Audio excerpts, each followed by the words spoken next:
Hmm.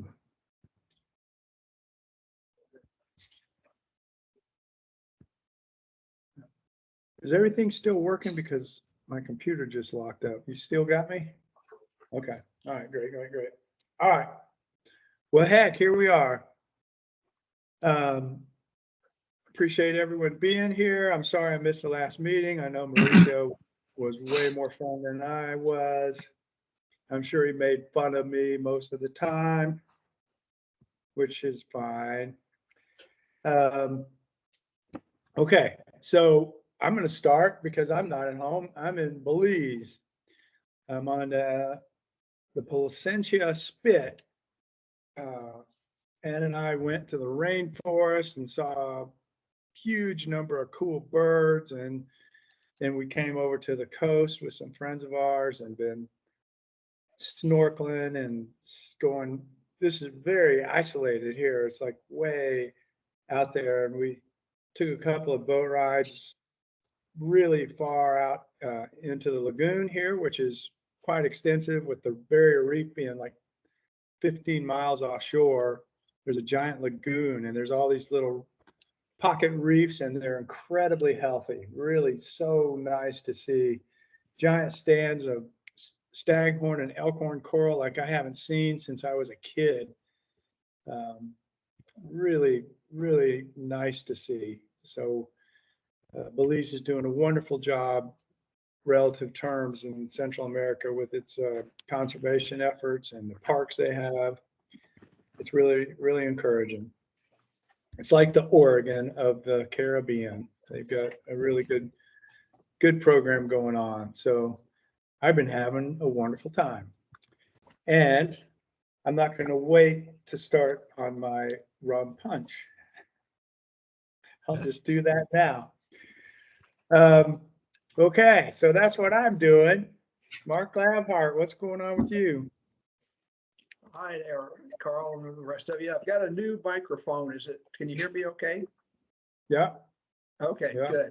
good. Well, during the last month of April, I was pretty much gone the entire time. My wife and I did a repositioning cruise from Sydney, Australia to Vancouver, BC, 25-night cruise.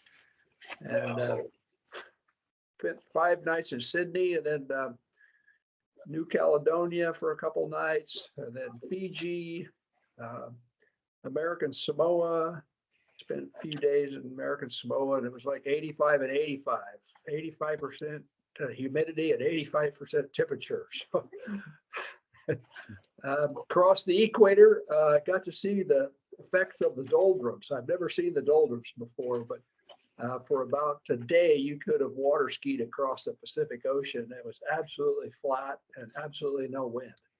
So I don't know how those mariners back in the 1700s and 1800s got across the equator without a motorboat, because you could, if you had a sail, you're not going anywhere. So of course, we had a ship and we were able to motor through there. But then we spent 4 nights in Hawaii, on Kauai, Oahu, and Kona, and then shot up to Vancouver, BC.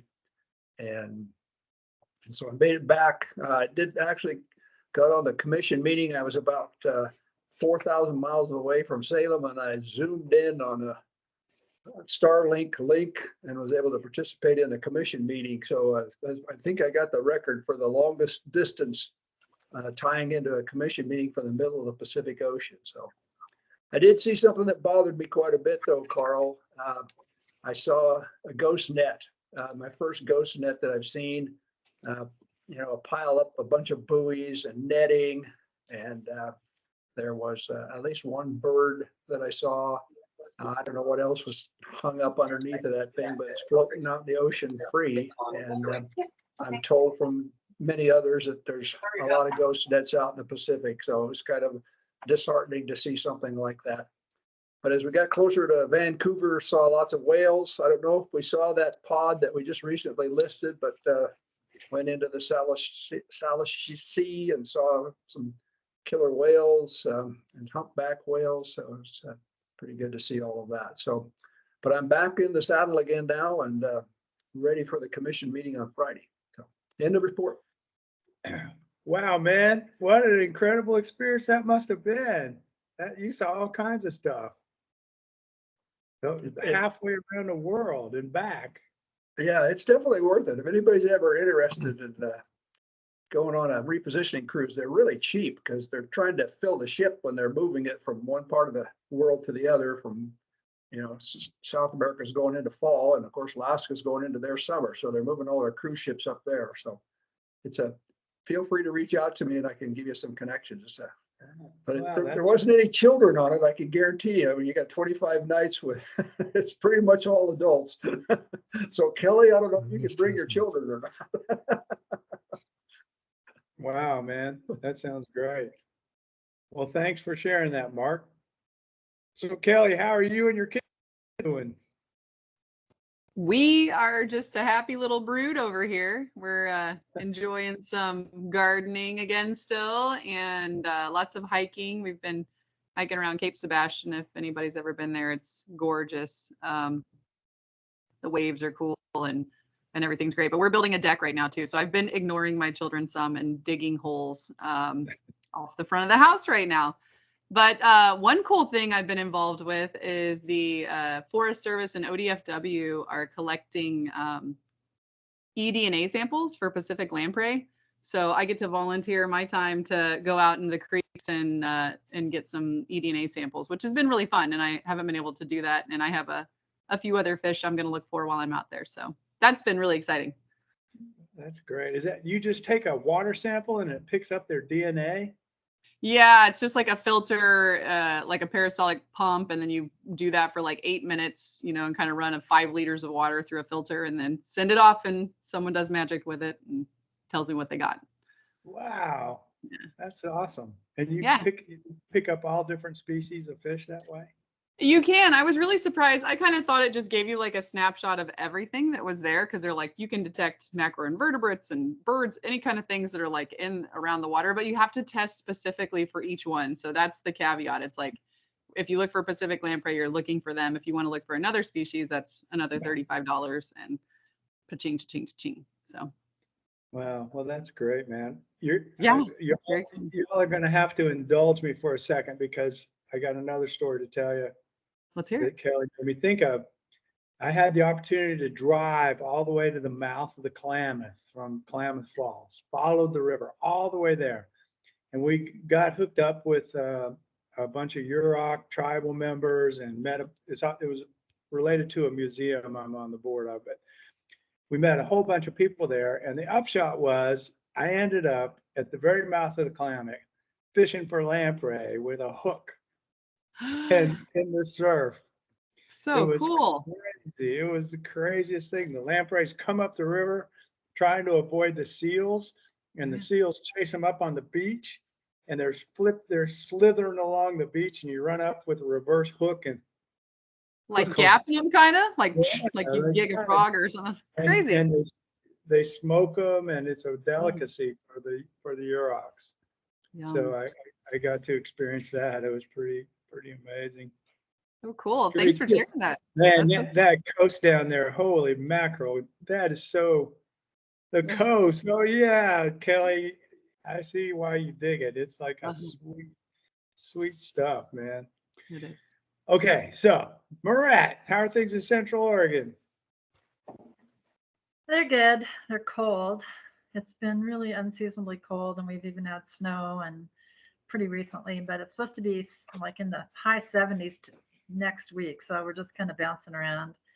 And I have not had as much excitement as you guys. I've been just doing my rehab to recover from my hip surgery and doing a lot of presentations for various nonprofits that I'm working with here and articles. And I got to go to the valley for an x-ray, and that was super exciting because I went to Oregon Garden and there were things blooming, and the dogwood trees in Staten, just these ancient old pink dogwoods everywhere. And that was super exciting because we just have little desert flowers coming up right now. It's starting to bloom a little bit more, but we're still kind of late this spring with the bloom. So it was wonderful to see the valley in all of its glory.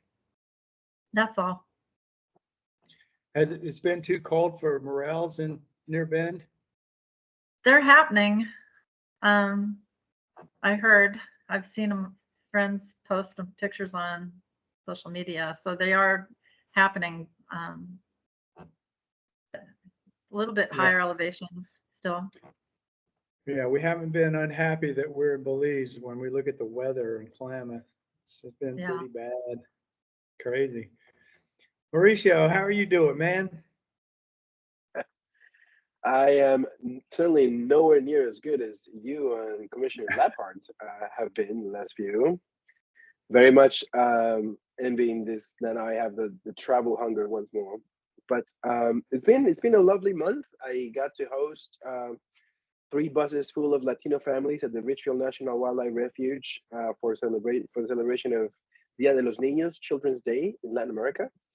And so we had just kids running around, learning how to identify birds, visiting the plank house that was hosted graciously by our tribal leaders, and discovering how to age 200 and something year old giant oak. So it's just that kind of thing is what fires me out for the rest of the year. Just once again helping folks that may not have had the opportunity to find a sense of belonging in nature to do so in their own terms. I was also part of a violence prevention panel for the Multnomah County Health Department, which was fabulous as well, and guiding some interviews with children in neighborhoods that are in a difficult spot. And so it's always a gift to be able to have sort of like this contrast of what happens when you are a part of something bigger than yourself, and then when you're able to look inward and see how we can find solutions together across different. But that's about it. I'm a little bit under the weather. I was trying to get over some cold, and it seems like another one just decided to tag along just on top of the other. So something is happening, and children and children activities, and it is something that I certainly did not miss during the pandemic.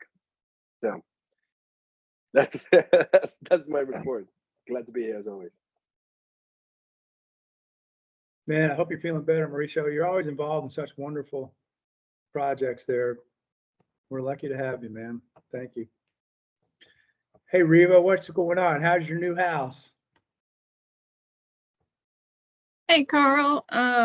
New house is good. We need to do some gardening. It's getting a little wild back there. I think I need to tame the garden. And let's see, the beginning of April, I went to Chicago and visited my grandma, and that was nice. See family out there. And my grandma turned 96, so big birthday. And other than Didn't you get to that, see the eclipse? Didn't you? Weren't you see it? Didn't you go Yeah. see the eclipse? Yeah. yeah. Thanks for asking. I saw the eclipse and it was incredible. Very cool. I think I might be an eclipse chaser now because I loved it so much. This one was like twice as long as the one we had back in 2017. It was like 4 minutes of totality where you could look at the corona, and it was just incredible. It was beautiful. And because of the solar activity, you could see like a solar flare. There was like a red tinge on the bottom where you could actually see the solar activity that was happening. So that was very cool. Other than that, yesterday I had a little bit of an accident and I dislocated my shoulder at the park, which was kind of a bummer. Yeah, so I've done it before. It happened a few years back, and it's happened a few times to this shoulder, but wasn't expecting it when I was running on a river trail last night at the river. So just have a new injury to deal with. Did you have to have it reduced? I mean, did you go to the emergency room? I was able to get it back in. Luckily, I wasn't alone. I was with my husband, and we were able to like get it back into the socket, and just kind of walked out of the park and made our way home. But I'll probably go to the doctor here soon, probably tomorrow. Yeah, I put a few of those back in my day. That's a crazy. I'm sure you have. Christy, how are you doing? Doing well, Carl. Good to see you all. The usual work's keeping me busy. I have the Johnson Creek running behind my house, and it's like a narrower part of the creek. And I have a bunch of water birds and falls, either nesting or courting, and it's really cool to watch. I have a pair of mergansers, a pair of wood ducks, a pair of Canadian geese that have since had 6 chicks and they have floated away. So I'm just bird watching from my deck, basically. Wow, that's fun. Is there some nest boxes around for the wood ducks? No, I think there are more upstream. There are some nest boxes upstream, and I don't know where the merganser, I mean, which tree the mergansers are at, but they are pretty regular visitors. There's a pair, and then they have a couple more that come visiting them. I think they have friends over, basically. I just watch them socialize. Were they hooded mergansers or Hooded mergansers. they? Oh, wow, cool. Mhm. So they could be nesting in boxes near there too.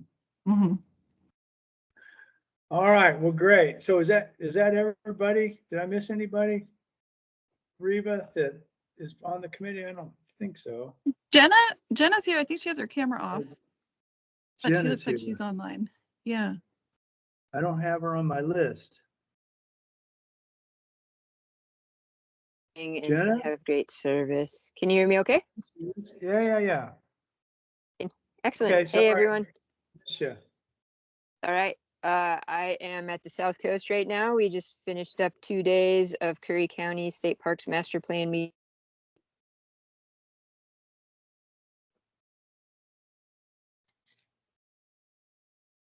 I Travel. think Oh, I no. think you locked up. You may not be able to run your video. wherever Okay. you're- I'll turn that off. You know I exist. That's classic Curry Um, County. Totally. I'm actually at the Windchuck right now. That's as far as I could make it before needing to stop to take the meeting. So yeah, so my travel is not as fun as Belize or 24, 28-day cruises, but I'm still excited. There's some sunshine down here today. Yay. So good to see Well, everyone. great. Thank you very much for joining us. I'm sorry I missed you there. I guess you didn't have your video on, so I didn't notice you. Yeah, sorry about that. Thanks, Carl. No worries at all. All right. Okay, so as always, let's actually get some work done and approve the minute. Oh, no, wait a minute. What you need to and acknowledge the people in the audience, Reva. Yeah, looks like we have quite a few people who've joined us today. So we have, of course, Tiffany Caldwell, ODFW staff. We have Chris Plested, Eli Yeager from Siuslaw Watershed Council will be presenting to us later today on their project. Emily Hamblin from ODFW, James Frazier, and we have Laurel Jennings from NOAA. Thanks for joining, Laurel. Let me see who else. Melissa Oosley, Mike Toady from Oregon Hunters Association. Thanks for joining, Mike. And I think that's what I have here. We have quite a few people today. Thanks everyone for joining our meeting today with the advisory committee. Yeah, thank you all. We really appreciate you folks that join us. It's very important to us that you're here, and we appreciate your support. And it really means a lot to us that you take the time to listen to our meeting. So again, thanks for joining us. All right, let's go ahead and review and approve the minutes. Have you got the motion, Reva?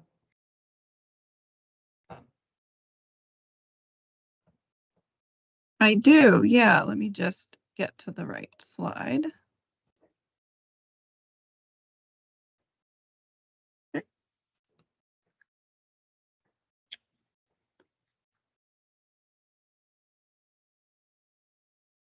Can you all see that? Yep.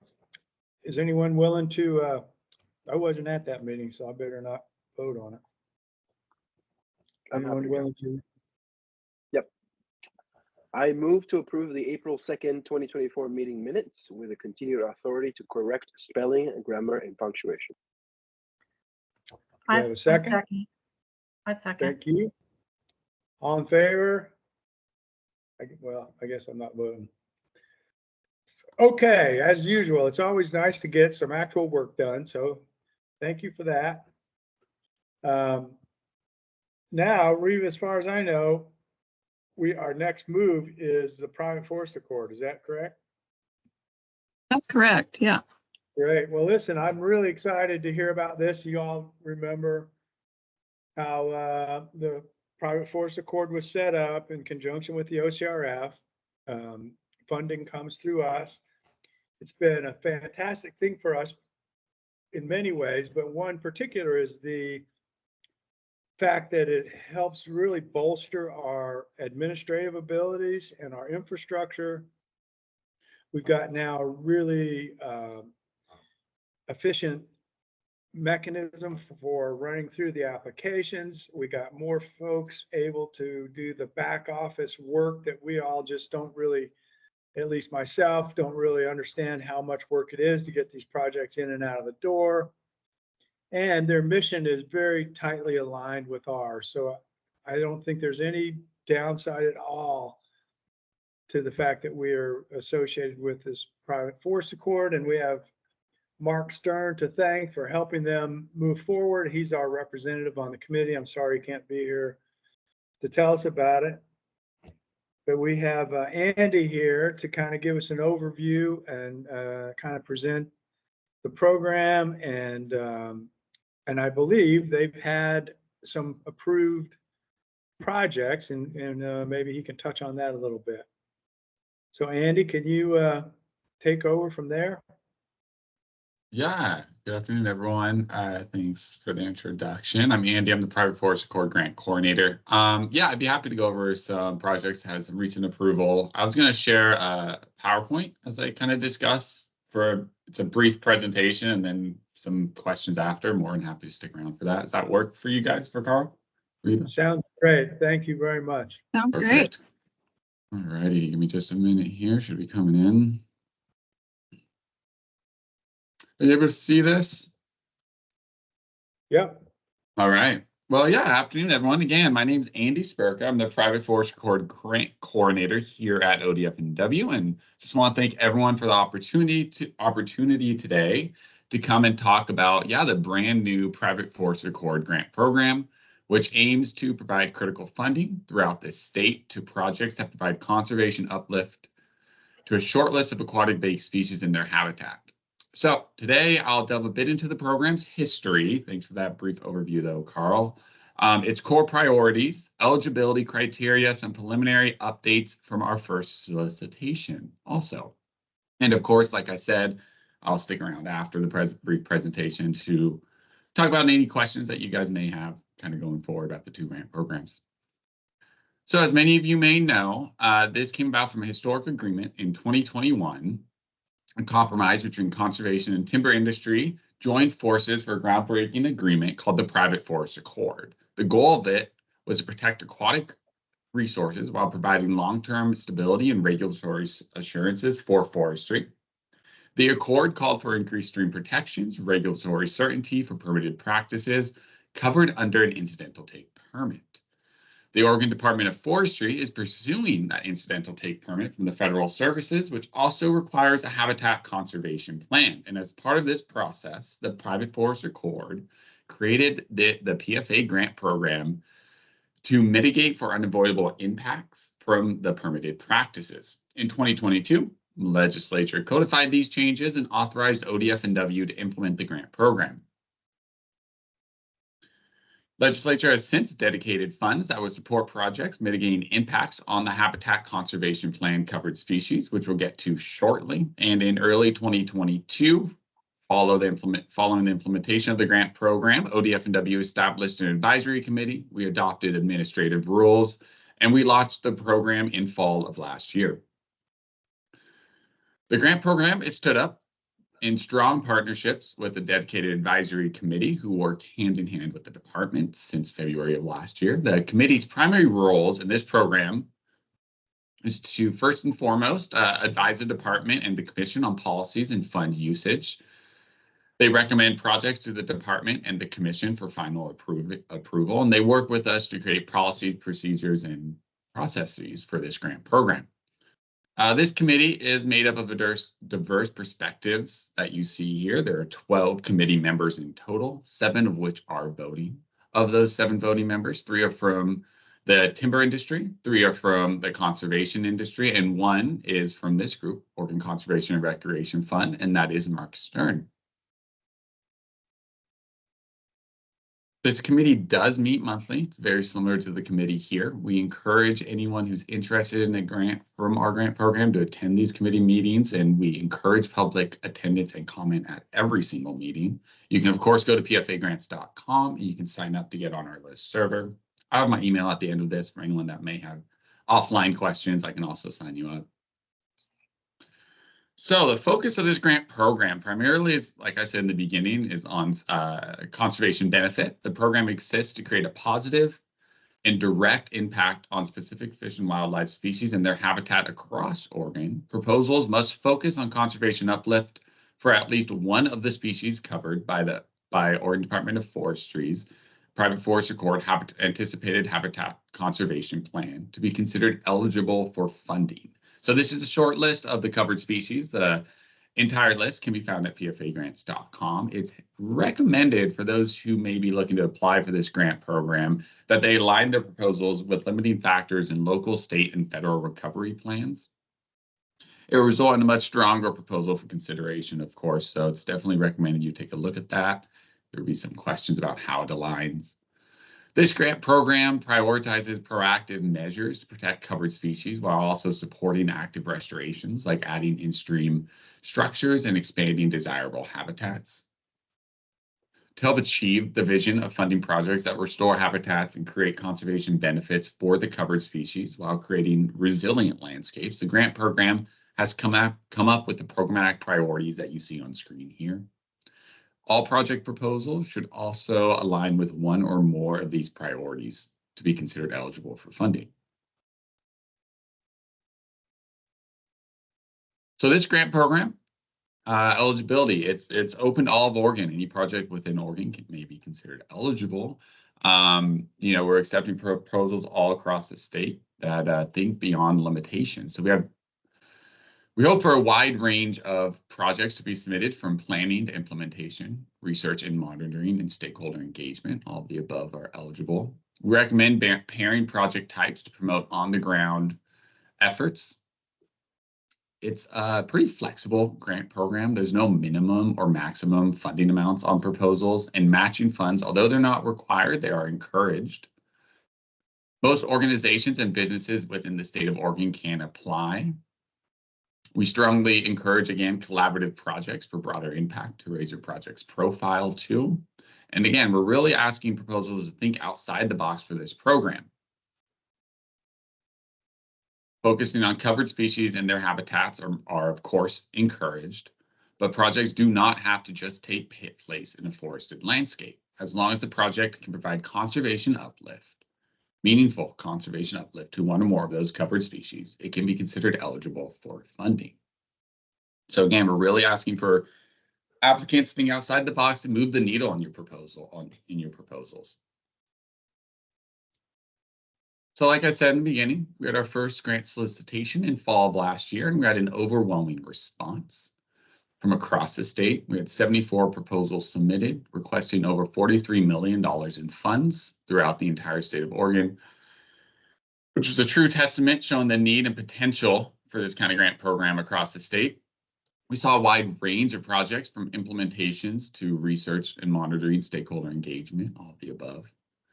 Applicants brought millions of dollars in matching funds, demonstrating an incredible commitment to watershed health. The average project request was $500,000, which really highlights the depth and ambition of the proposals. In spring, well, I guess it just earlier this spring, we've awarded just over $10 million to our first 25 projects, which we're really excited about. Building on this momentum, of course, we'll launch a second solicitation this fall, is our anticipation, to reach an even more diverse applicant pool and broaden our impact across the state, of course. So to stay informed and aware of the next solicitation offering in fall this year, again, you can go to pfagrants.com and sign up to our email list server so you don't miss that. So before I conclude, I want to talk a little bit about the grant review process for our program so I can paint the whole picture. This program does have a rigorous review process to ensure the maximum impact to the covered species. We have a clear goal, again, to identify and fund the most impactful projects to Oregon species. As you can see, each project or proposal goes through a multi-step process, very similar to OCRF. A lot of our policies are very similar to OCRF, which we appreciated the guidance.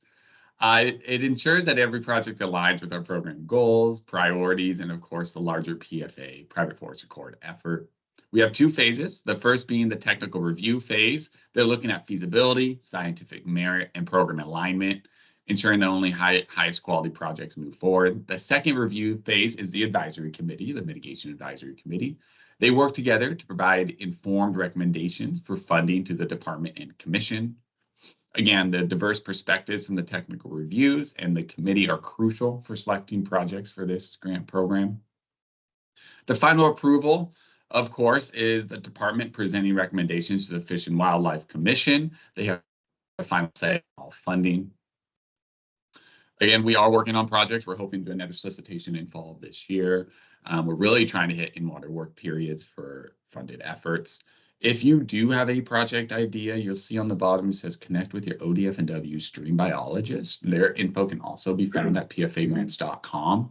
It is highly recommended that you connect with those stream biologists if you're thinking of applying to this grant program. There are boots on the ground for this grant program. They lead the regional technical review teams, and they know a lot about the entire process. So they'll be one of your best friends or your back pocket when you're applying. Definitely run some ideas by them.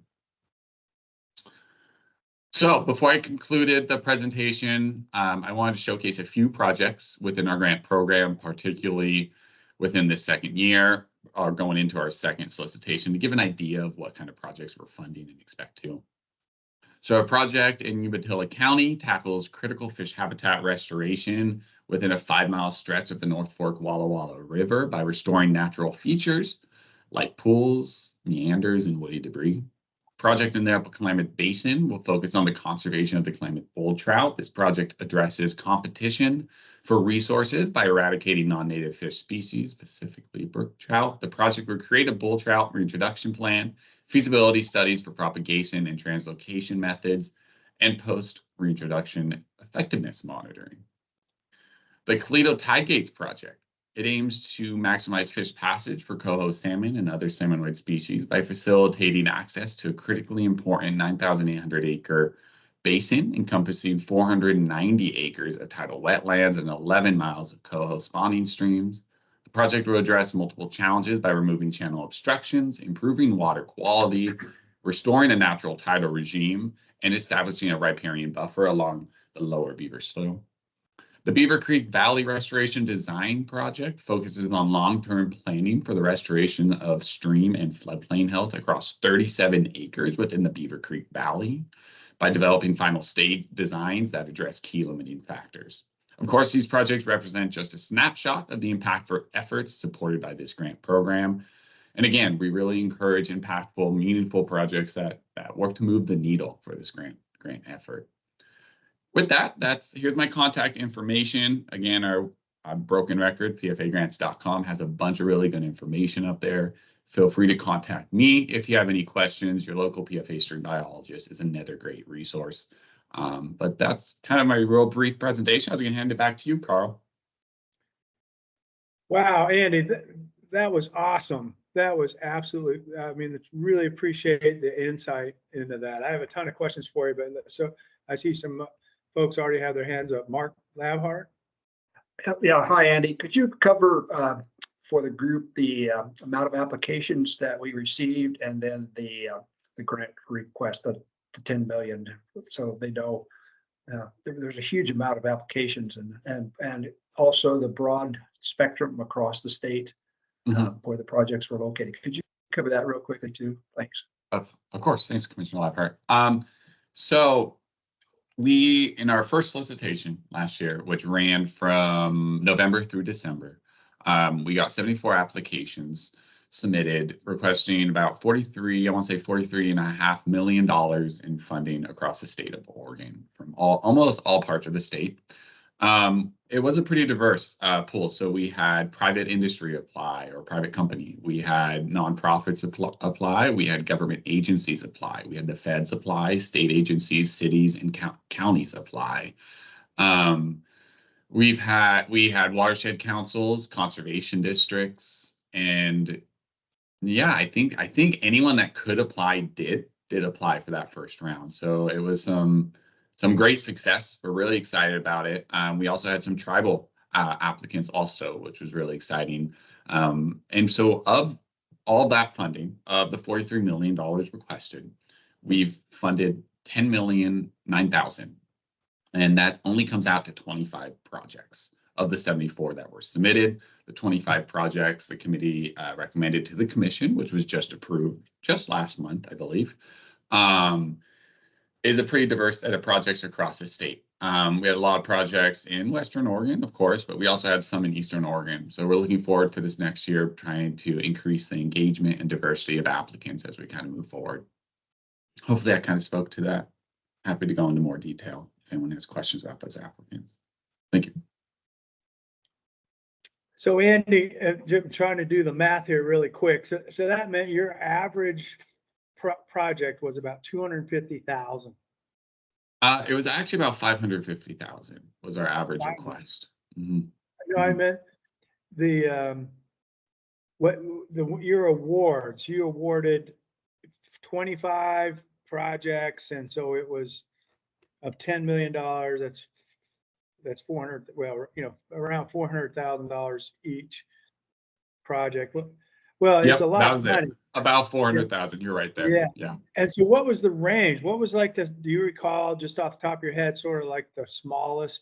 What was the smallest project?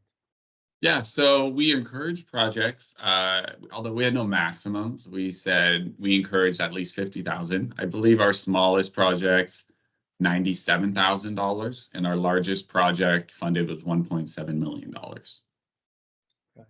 Wow. So you guys are having a big impact. That's some real dollars. That's great. Another question I had, you had that step in your process. It was regional review team. Mm-hmm. Is that the same team that does the OWEB reviews, or did you create your own regional review teams? And thanks for asking that. No, it is a different one. So our regional review teams, and I failed to mention, they're made up of local, state, and federal representatives from partners. So they are government reviewers on all of them. But no, we had on there, of course, ODF&W staff from each. We created 5 regions across the state. So we had ODF&W staff in each one. That's where the stream bios, they led it. They were the ODF&W staff. We also had NOAA and other services, Fish and Wildlife Service. We had ODF on there also. And in addition to that, you know, we were able to tap on a bunch of other internal resources too for additional expert review from ODF&W. So we had over 100, well over 100 reviewers. You created those review teams. That was like something that had to be put together on your own. Okay. Mm-hmm. That's a lot of work to get something like that together. Yeah, we had a lot of broad support from the partners, of course, and you know, internally we just had some great support to get it going. People were really excited, and it was a huge team effort to get that formed, but it worked out well. Great. Well, thank you. Does anyone have any other questions? Kelly? Yeah, I just wanted to actually commend your efforts, Andrew, as an applicant to this. You were very responsive, and I love that you guys have the local stream bios on, because I think that really gives you a meter of where you need to be. Like you said, you know, meeting up with them, I wouldn't talk to to our guy after he said, you know, it wasn't great priority. I said, well, then tell me that. So I won't put it in, but not his fault. But still, I think it's really important when you do have those local people on the ground, because they're walking these areas all the time. They know exactly what the priority is. And for a big pot of funding like this for big, meaningful projects, it seems really important to me to have those local boots on the ground. So I really appreciate you guys doing that. I think that's a huge success and a really great way to keep moving forward with that. So thanks. And thanks for your presentation. Yeah, thank you, Kelly. I appreciate that that insight. That's really good to hear, because that's exactly what we intended that to be. And they're really excited about it. So they were happy to engage with all of you guys on the ground. Thank you, though, for the kind words and the feedback. Any other questions for Andy?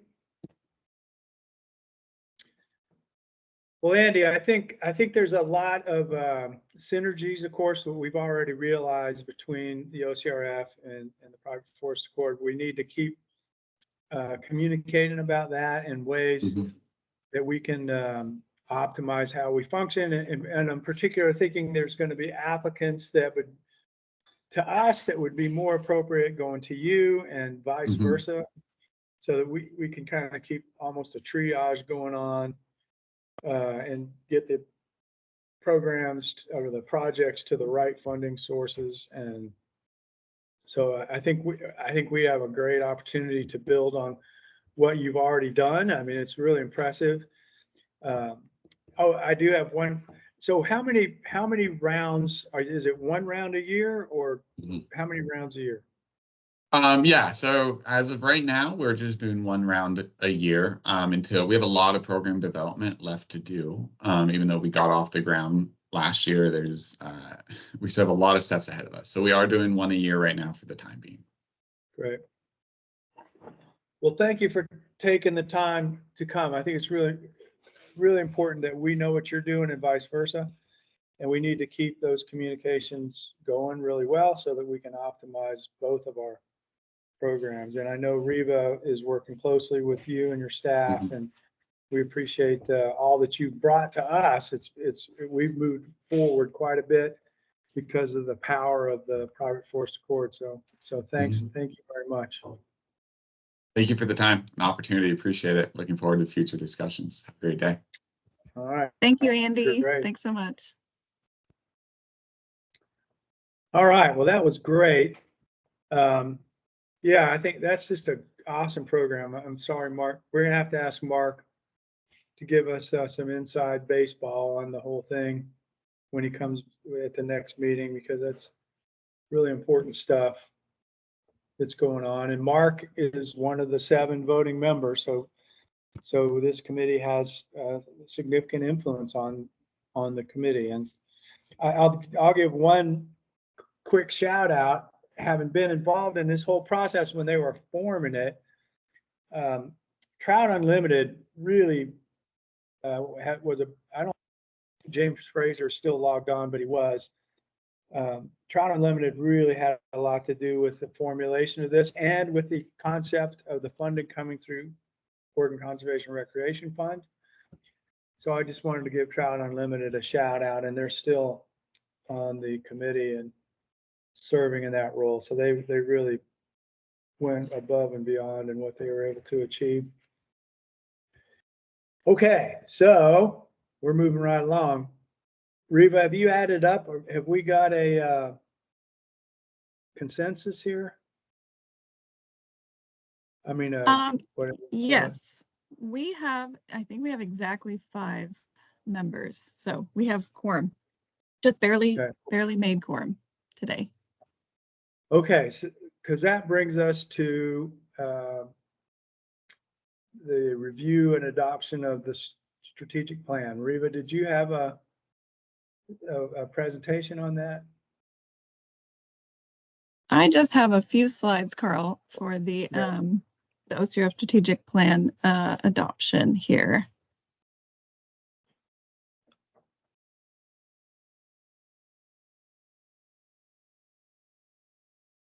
So yeah, so all I have is if we wanted to discuss and review the process at all before we move to thinking about officially adopting it for the program, and And I don't know if you wanted to discuss that at all today, Carl, with the group before we thought- move into that. Yeah, I can say that I reread it a couple of times. And I'll say Sherilyn really helped us. For those of you that weren't part of the committee when we first formed the OCRF, Sherilyn was really key in helping us think through the process and coming up with a really nice plan going forward. And in my opinion, she did it again. She was able to crystallize a lot of the concepts that we talked about. I think in reading it, I felt like it helped me understand where we are better. And certainly people coming on board or just hearing about us gives them a nice roadmap to who we are. So I personally was quite satisfied. There's a couple of issues, but nothing major. And I was wondering if any thoughts that anybody else had in reviewing the strategic plan.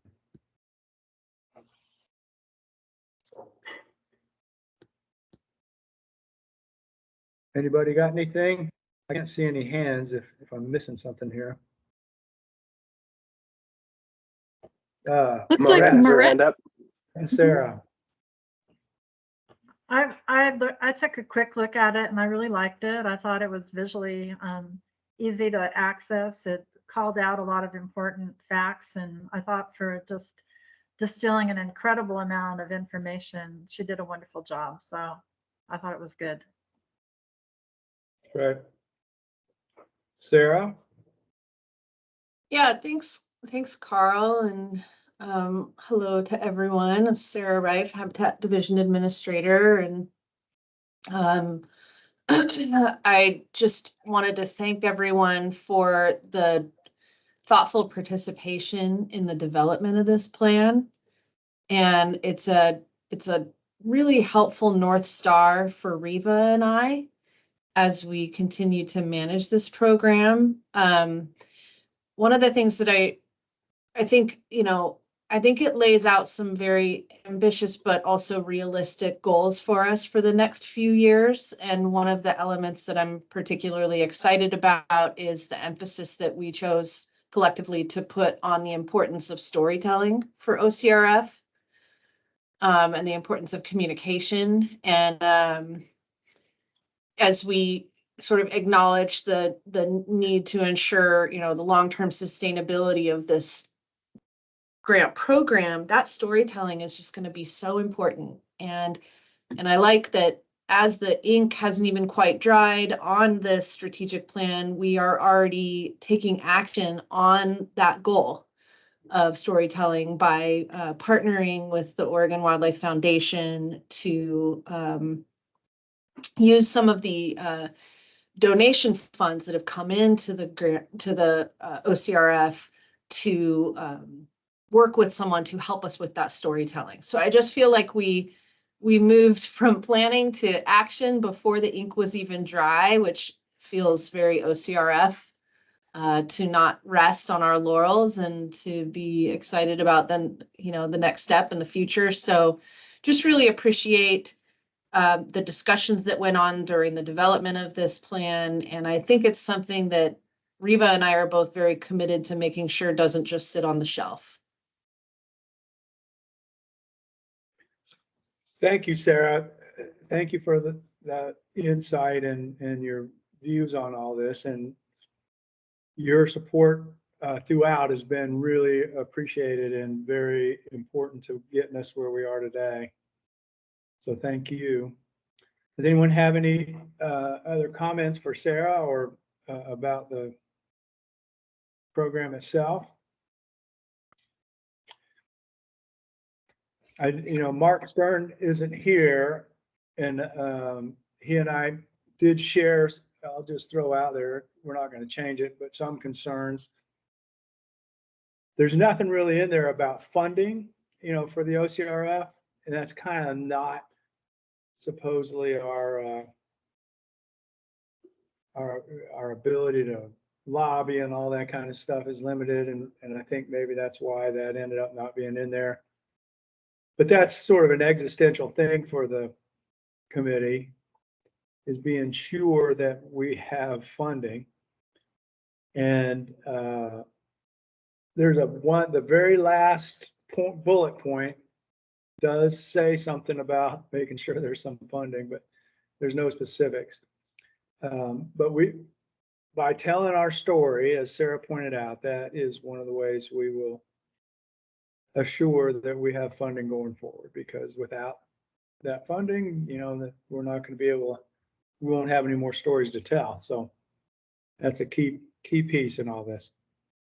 Reva, you had your hand up. Yeah, I just wanted to put in that while Mark couldn't be here today, I did speak with him this morning, and he was happy with how his edits were incorporated in this final version. And so he wanted to have me pass on his support for the final strategic plan to you all today. Right. Okay, with that being said, if there's no further discussion, I think we could maybe move on to actually accepting this document. It's a good thing, since we're already doing it, we should accept it officially.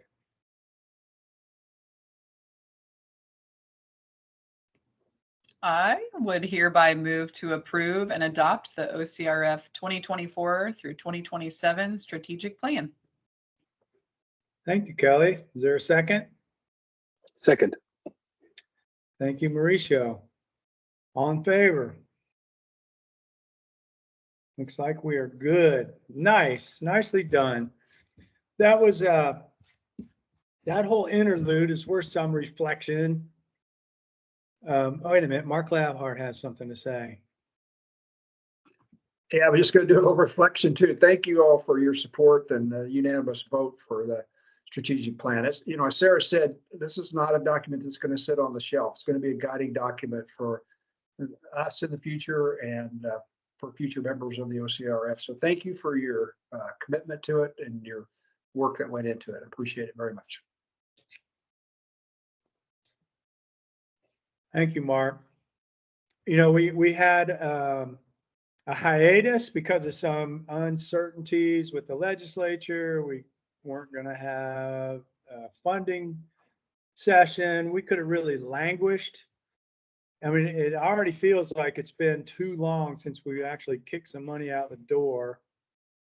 But during that time, we were very productive and very, I think this is a good plan. I think some good things are going to come from it.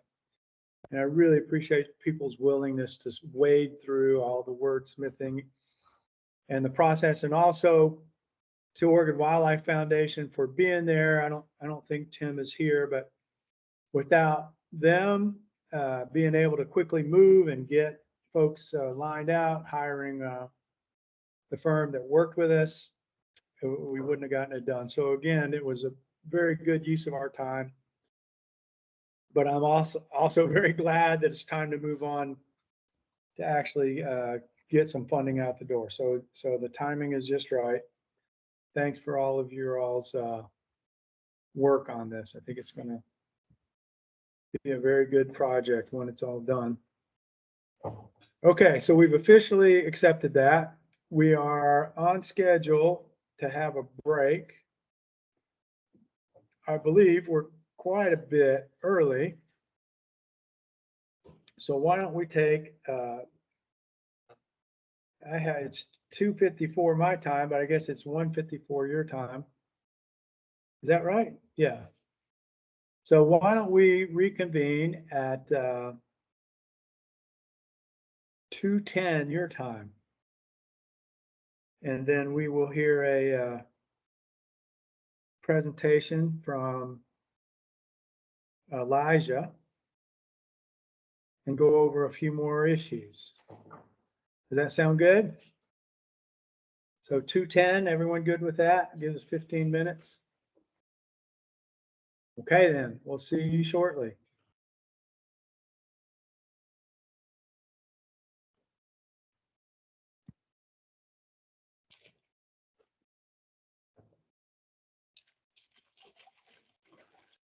20 minutes.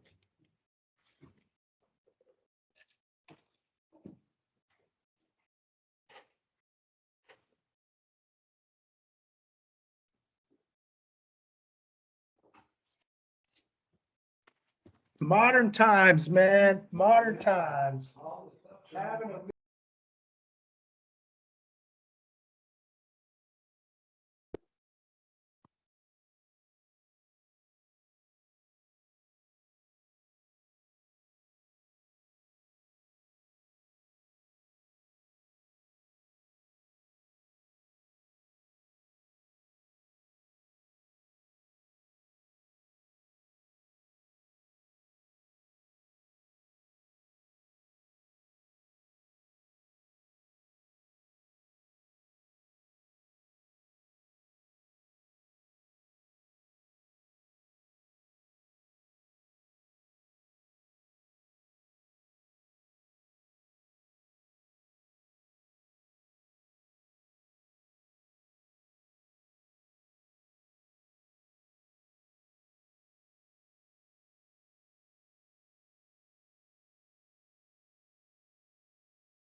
All right. I'm getting people back.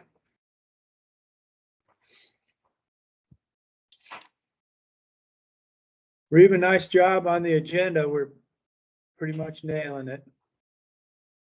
Great. Awesome.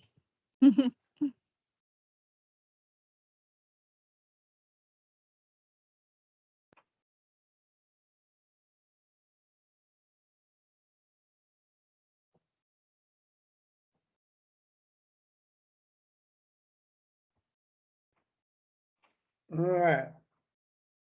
Looks like we got most everybody back.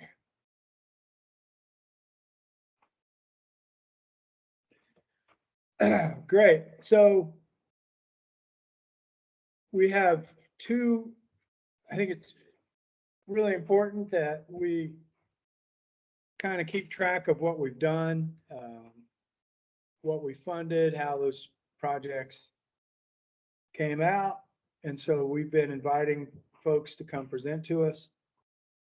And we have two projects today, both of them more of the outreach, kind of human connection side of what the OCRF does. I think it's really important for us to keep that in front of us and understand the impacts that we're having. So it's really good feedback to know how those programs went. And to start with, from the Siuslaw Watershed Council, we have Elijah Yeager, who is the project manager for our project Community Outreach, Recreation and Education Program. So Elijah, are you ready to run us through it? I am, yes. I will go ahead and see if I can do my screen share here. It's been a minute, and I was always more of a Zoom person than Microsoft Teams, but I I'm think with I you can on that. work. Totally Let's- with you on the Zoom thing. So allegedly, I am now sharing my screen. Uh-oh. Yeah. And now you We can saw see it. my whole presentation. Okay, there we go. Yeah, So, it's up. all right, wonderful. Well, I'll just go ahead and get started then. So my name is Elijah, or Eli, and I am, as mentioned, a program manager with the Siuslaw Watershed Council. And just a little bit about us. We are a nonprofit organization. We were established in 1997, and we are located in Mapleton, Oregon, but we work all throughout the Siuslaw watershed. So the whole Siuslaw River Basin, we work to support economic, social, and environmental uses of natural and human resources all throughout that area.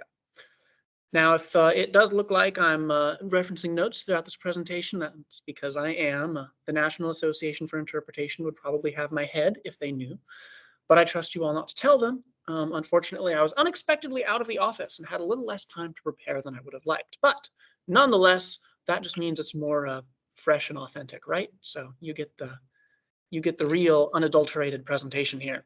Now, OCRF generously funded our core program grant, which was submitted, I believe, in 2022, and that was a little before my time here, but I'm here today to talk to you about that and how we use this funding to further our mission in line with our project outline that we laid out in the grant, the successes, the struggles, the lessons learned. I have a very large folder here. You know, if anybody has very specific questions, I can dig up particular invoices or language or receipts, but I'm going to try to keep it pretty brief for this, just to kind of let you know about what we did with the money that you gave us, because that's always a nice thing to know. If you hear me refer at any point in time to this grant as 2304, that's just our internal code for it, and it's kind of hardwired into my brain now. So 2304, just, it means the grant. And this grant was applied for in order to fund our core program, which, as noted, is our Community Outreach, Recreation, and Education Program. So it outlined a number of specific goals and objectives that this funding was going to achieve in the support of this program. And so my presentation kind of revolves around those, since they're really the clearest measure of the quantitative and qualitative information regarding the execution of the funding. So that, of course, brings us to the question of why. Why did we ask for this funding? Why was this important? This was very important for us because this funding funded just about every aspect of our educational and outreach position and programming here at the Watershed Council. And it's provided to connect populations in our service area, which is mostly Lane and Douglas counties, with their natural resources. So SWC works in rural Oregon, and the communities in our service area have generally higher poverty rates, limited regional connectivity, fewer economic and educational opportunities than the Oregon average.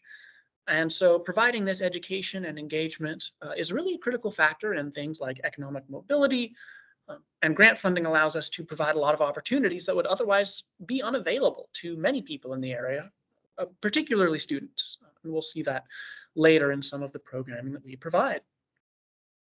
But what exactly did it fund? What were our outlines that we set down that we were hoping to achieve? Well, the first was the hiring of a youth engagement specialist. We wanted a youth engagement specialist to essentially increase the capacity of the education program by assisting the education program manager. So a youth engagement specialist was hired, pictured here. He's the gentleman over there engaging with the children. And I'll say the youth engagement specialist who was hired was not only blisteringly intelligent, but also devastatingly handsome. I have no personal stake in this. That's not me in the picture. Or perhaps it is. No, I am in fact the youth engagement specialist who was hired. But I have since moved into the program managing position, which I'll talk about a little bit too, when it comes to how the grant changed in terms of its actual execution. Because Tim was the one who submitted this grant, and he is now our executive director. But with the youth engagement specialist, we were able to expand our programming. That said, our executive director then left, and Tim applied for and received the position of education or executive director, stepping out of education director and into that. So then I, as the youth engagement specialist and part-time crew personnel, then stepped into the education position full-time, which is how that came about. But we also wanted to fund our monthly community activities. So the Siuslaw Watershed Council, we host monthly community events to bring together people from all around the watershed to learn, to connect, to share about our home and its resources. And so these events can range from photography workshops to garbage pickup events pictured here. This was last year's estuary cleanup. To things like birding hikes, presentations on traditional ecological knowledge. We really work to try to provide, fun, engaging, and also meaningful opportunities for everybody who lives within our service area to connect with their natural resources and their natural spaces in ways that they might not have otherwise have the opportunity to be able to do.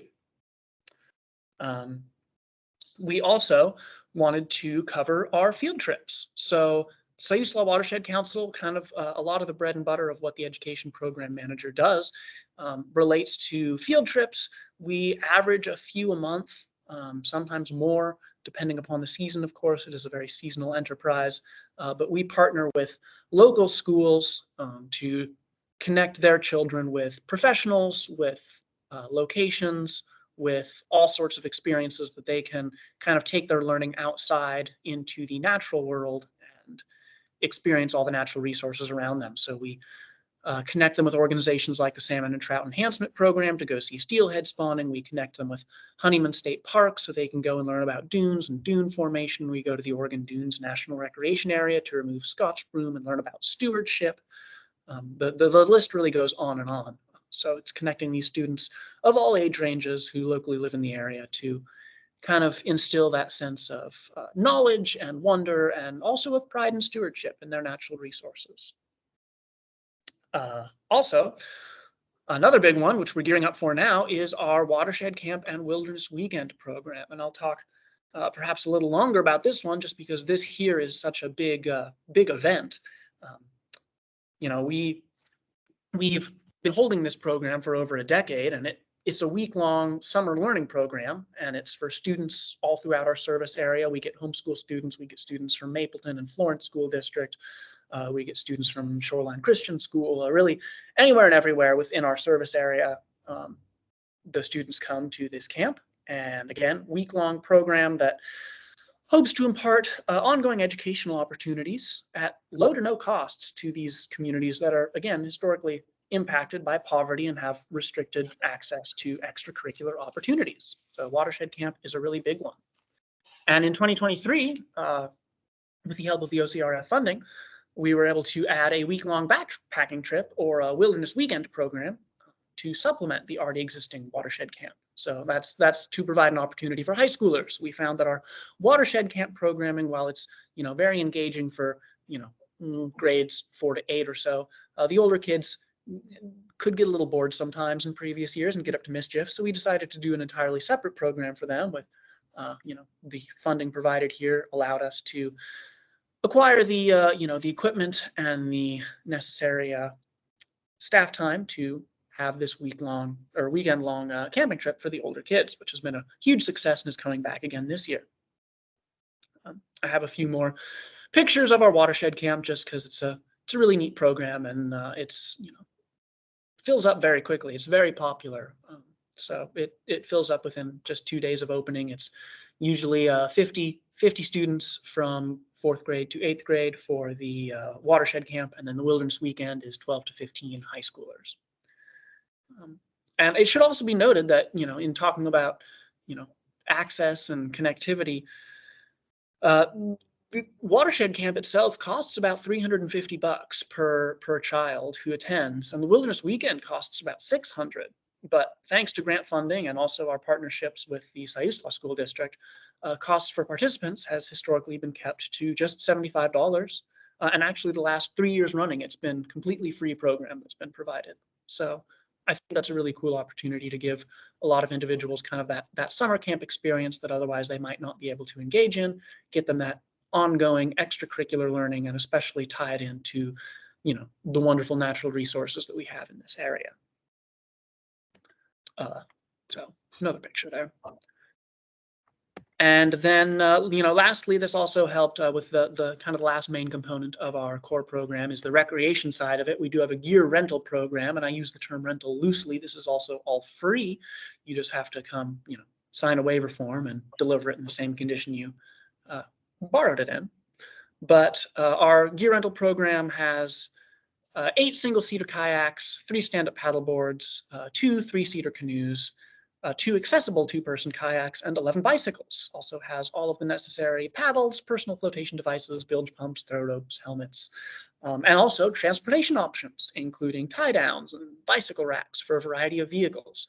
So we strive to really provide the entire package to anybody who's interested in recreating. They won't have to deal with any sort of an entry cost in order to do so. And connecting community members to engage on that more intimate level with their public lands, with their natural resources, presents them with a critical opportunity to kind of build that appreciation and respect, and again, that sense of stewardship towards those same natural resources. So seeing the watershed through a brand new lens, facilitated by a bike, a canoe, a kayak, stand-up paddleboard, helps kind of give participants in the program an opportunity to further understand and to better care for the beauty and the wonder of this place that we call home. So that is what I have for you today, but I'm happy, of course, to answer any questions that anybody may have. And we'll see if I can stop sharing here. I believe I did. Elijah, that was great. Very nice. Nicely done.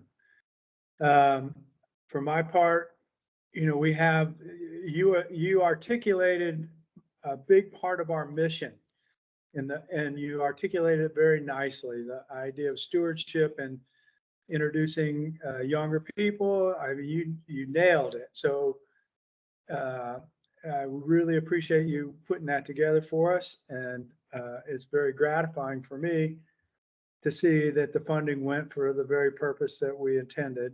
And so very nicely done in that way. Really appreciate it. Yeah, very, man, you even have that's impressive that you have that equipment rental outfit. That's a really innovative thing. I don't think I've seen that. That could be replicated in other places. Yeah, we're lucky. We work out of the Mapleton School District building, so we have the room because we are in an abandoned wing of the school building. So it's all housed down where I think it used to be like a PE, like a weightlifting room or something, but we have a lot of space for it, which has been really convenient. Well, that's great. Anybody else have any comments or questions of Elijah? Again, that certainly hits our mission and you're putting it on the ground.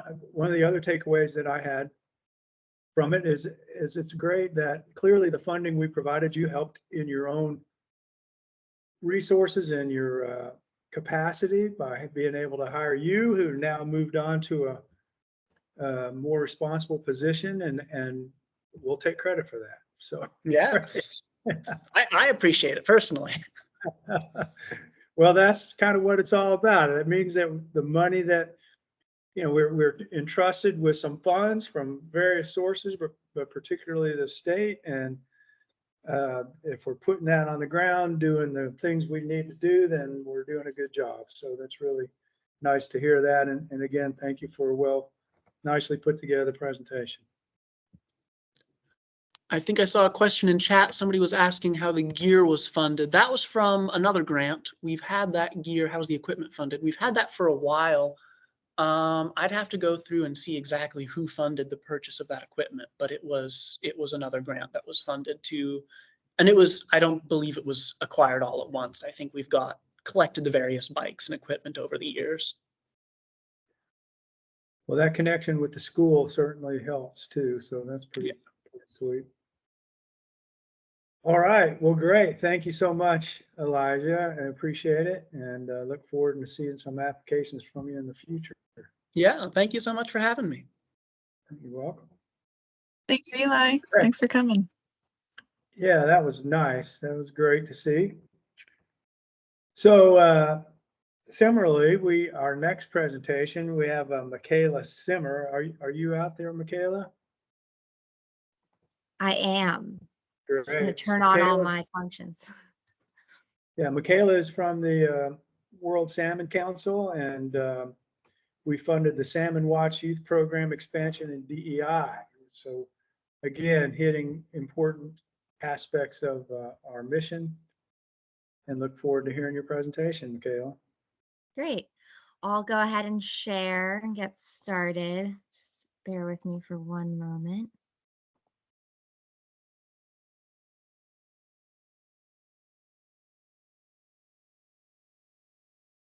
Okay. Oh, and we're at the very back, so just sorry. Okay. Welcome, everyone. I can't see you all, so maybe one verbal confirmation you can see me, my screen. I can see it. Looking Great. good. Looks good. Amazing. Thank you. Well, thanks for offering this opportunity for me to come share. I just want to introduce myself. I'm Michaela Simmer. I'm the program manager here at the World Salmon Council, and I have been here since September, so relatively new, but getting my footing. So hopefully I'll be able to answer everyone's questions. So I just want to start by sharing a bit about our organization. The World Salmon Council is a nonprofit organization with a mission to educate and inspire our next generation of environmental stewards through the story of salmon. So we do this through providing accessible experiential learning opportunities that connect youth and the adults with nature and empower community engagement. These are our Salmon Watch experiences. So I'm going to share a bit about what our Salmon Watch experiences entail. They include like lots of different activities, but the classroom visits are one where World Salmon Council staff, our volunteers engage students in hands-on activities.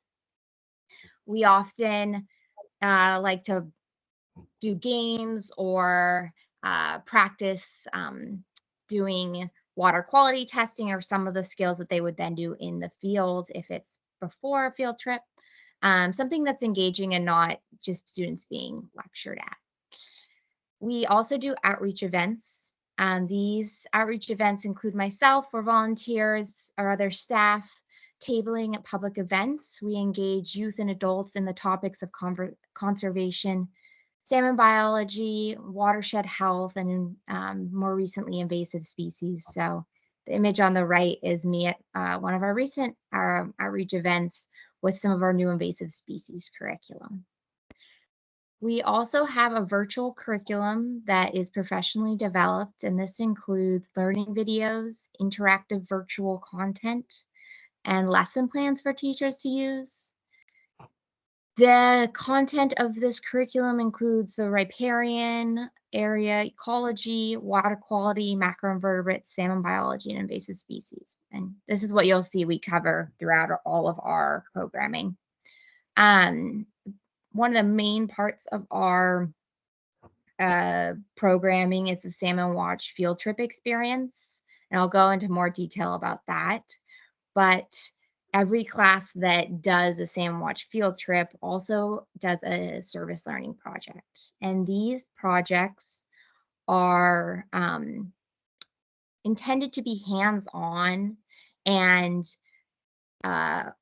support real-world issues. So we have students lead and decide what their project is, and they're supposed to be addressing needs in their community. We aim to get students involved and feeling valuable and like they have some autonomy in the rapidly changing environment. So this aspect of is really supposed to tie in the inspiration that we hope youth find for stewardship through our program. And as I said, they are self-driven. We don't like to tell students what to do, but we encourage everything from pulling invasive species, planting native species, to creating a poster presentation to share with the school that they're in. And like I said, these are all in their students' communities. So some schools have outdoor spaces nearby that they participate in, or different things that they are in relationship with in their world. And then finally, our field trips.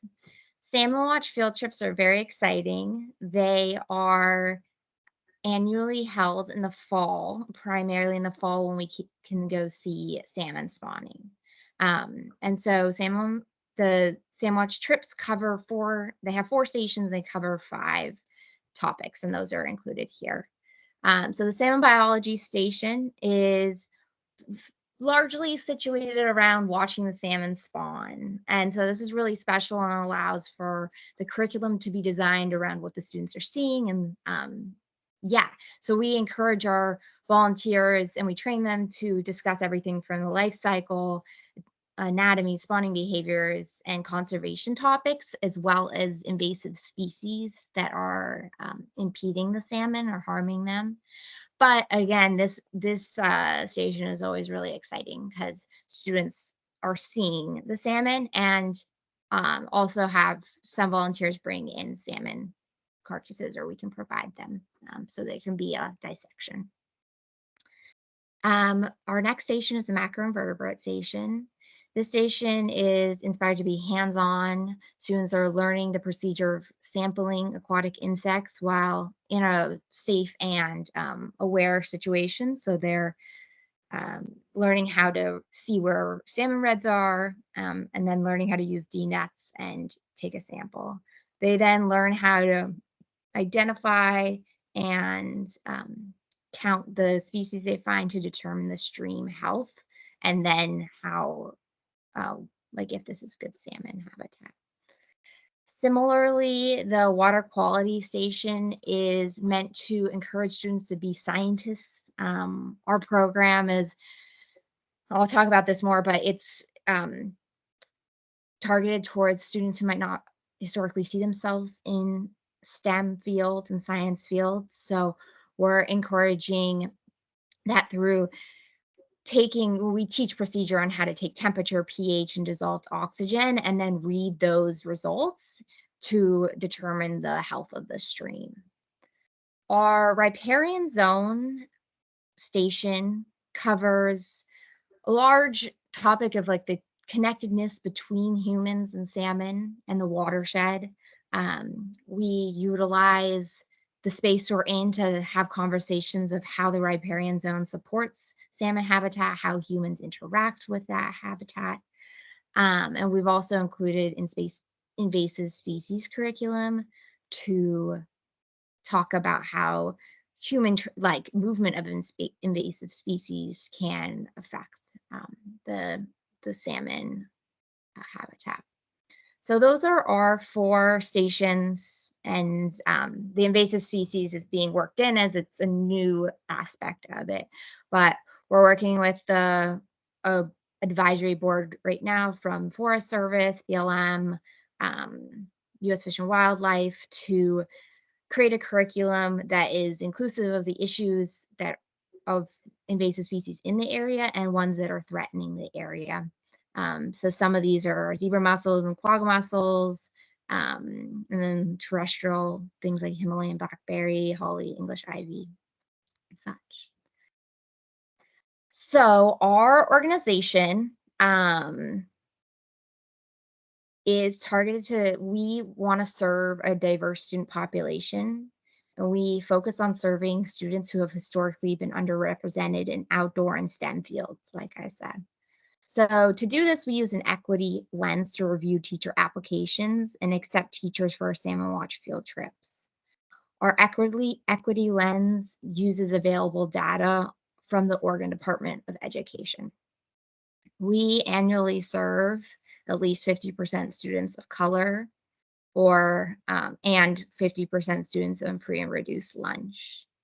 We're actively introducing new metrics, including students with disabilities and students who learn English as a second language into our rubric, as this is available data on the Oregon Department of Education. And we'll see how those percentages line up and see what percentage of students we're serving there. We know this isn't perfect, and that there are many other underrepresented groups in these areas, but right now that's the data we're limited to, that's like publicly available.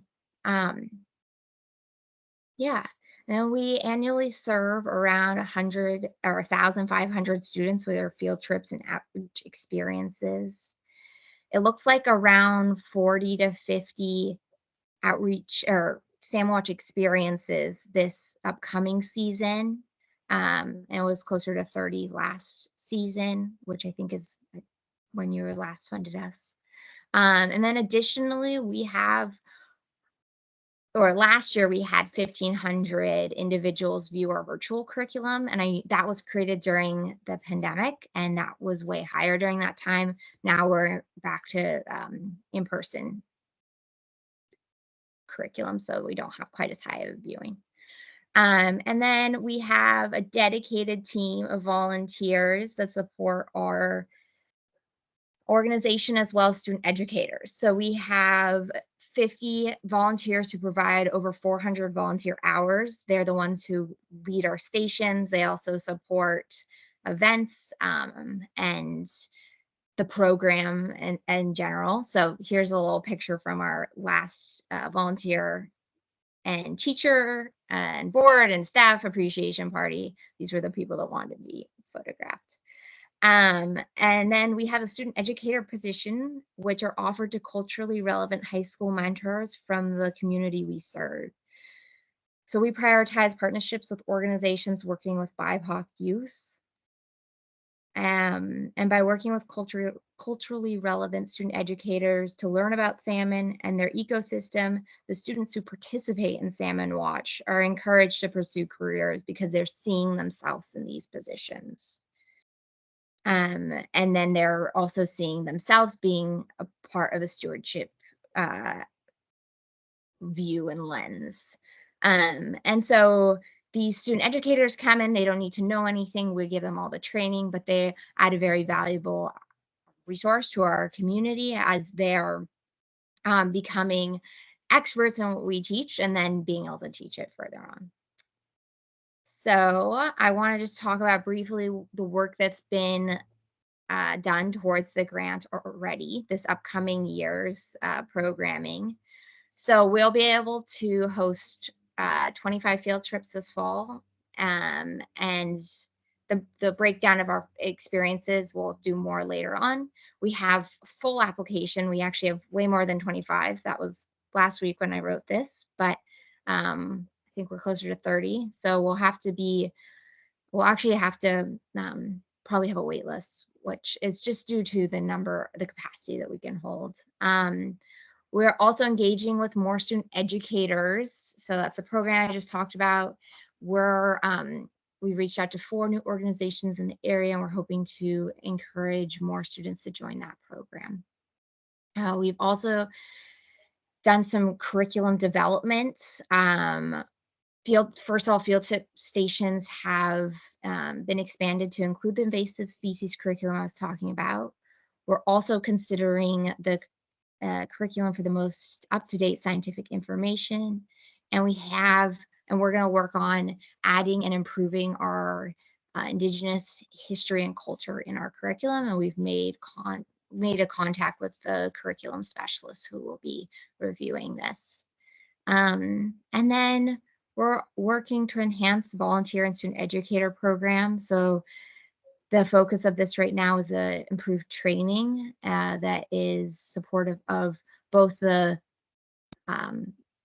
stations that they lead as well as working with students. So I just attended a summit on inclusivity in the outdoors that I'll be implementing into this, as well as other resources.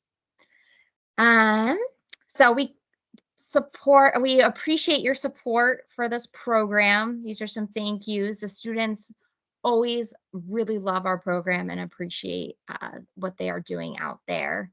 We're excited to continue to work together, and we hope that can continue to happen. And I appreciate your time learning about our program today, and I'm happy to answer questions. I'll stop sharing so I can see people. Thank you, Michaela. That was great. That was great. 2 great programs. It looks like your curriculum is really well thought out. I really like the thought that went into all the different stations that you have. And while it was great to have a online curriculum that got a lot of use, it's way better for them to actually get out and do it. So that's exciting. And the growth that it looks like you're experiencing must be a testament to the effectiveness of it and the fun that these kids are having. So thank you very much for the work. Maybe you did mention this, but where are you located? Oh, that's such a great question. Thank you. I think I missed that. We serve students in the Portland Metro, Vancouver, and rural areas. So we're located in Portland, but we have some schools in Vancouver, and then we're also looking to support more rural students, as they're also often underrepresented in these fields. Great, a great place to be located for that kind of thing. So thank you very much. Any, let's see, James, or no, who is it? Somebody, I can't read it. Jenna had a comment saying she really likes it. Yeah. I'm so glad that you were a teacher. It's excellent. We have so many teachers who have, been with us for 8+ years. And this year we're getting a lot of teachers who are new as we're expanding our program. And we're offering it to more schools. We're really doing outreach towards the students that we want to serve. Oh, Jenna was a volunteer teacher for as many years as she doesn't want to say. So maybe a long time. Down here in Southern Oregon on the Applegate River. Oh, great. Roosh. Wonderful. It's fantastic. Highly recommend. It's very rewarding. Yeah. There's a couple Kelly, people with hands up. Yeah. Kelly? Yeah. On mute. Right. I was just saying Reva actually had her hand up first, but I'll ask a quick question. So you mentioned like capacity, it's harder maybe having a wait list. Do you feel like your next step is like a bigger space or bigger areas, or like actual staffing? Yeah, so right now their capacity limitation that we're coming up against is our volunteer body. So from last year to this year, this fall, we're hoping to almost double the number of field trips we'll offer within about an 8-week period. So we're capping it there because we know we can't overextend ourselves, but there's lots of work going into increasing our volunteer community, and therefore hopefully in the next years we'll get to offer even more field trips. And then, another aspect that has been a limitation is just the time that we can see salmon spawning. So we hold field trips from the end of September through November, which seems like a long time, but there's breaks and schools have things going on.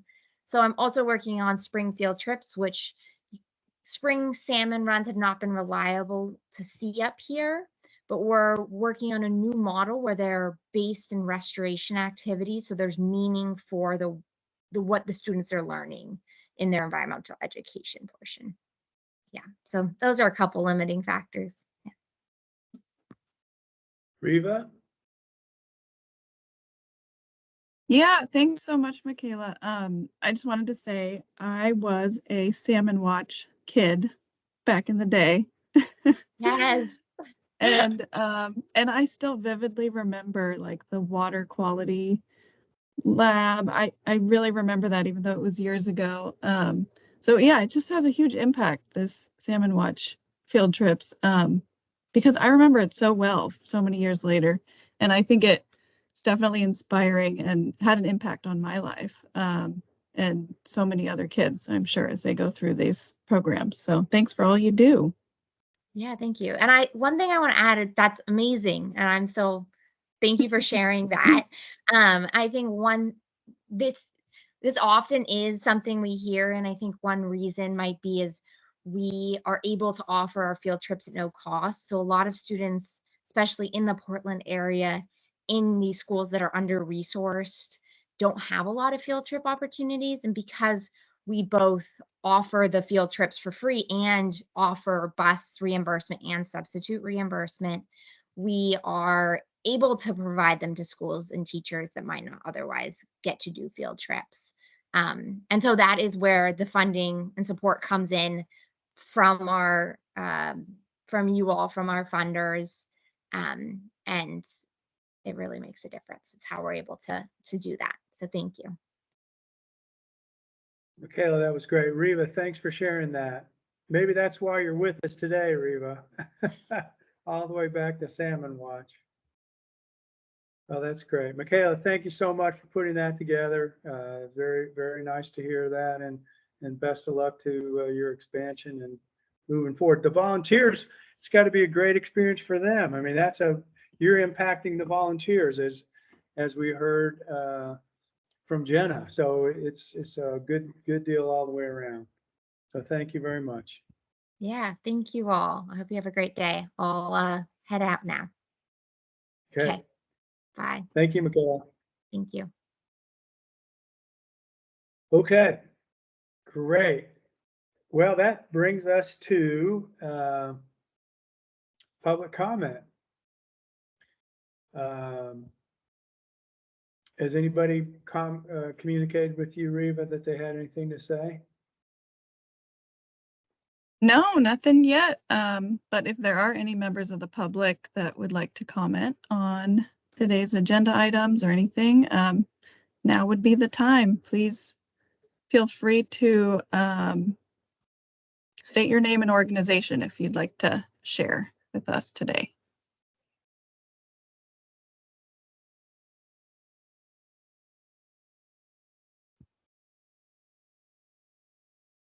Not hearing anything. I think we can close public comment for today. Okay, we'll close public comment. Okay, we just heard how our funding is used and has been quite supportive for a lot of projects that the department should really be happy to support. And so now we're going to hear about the Oregon Department of Fish and Wildlife Budget Committee and about where that funding is coming from or not coming from. Sarah?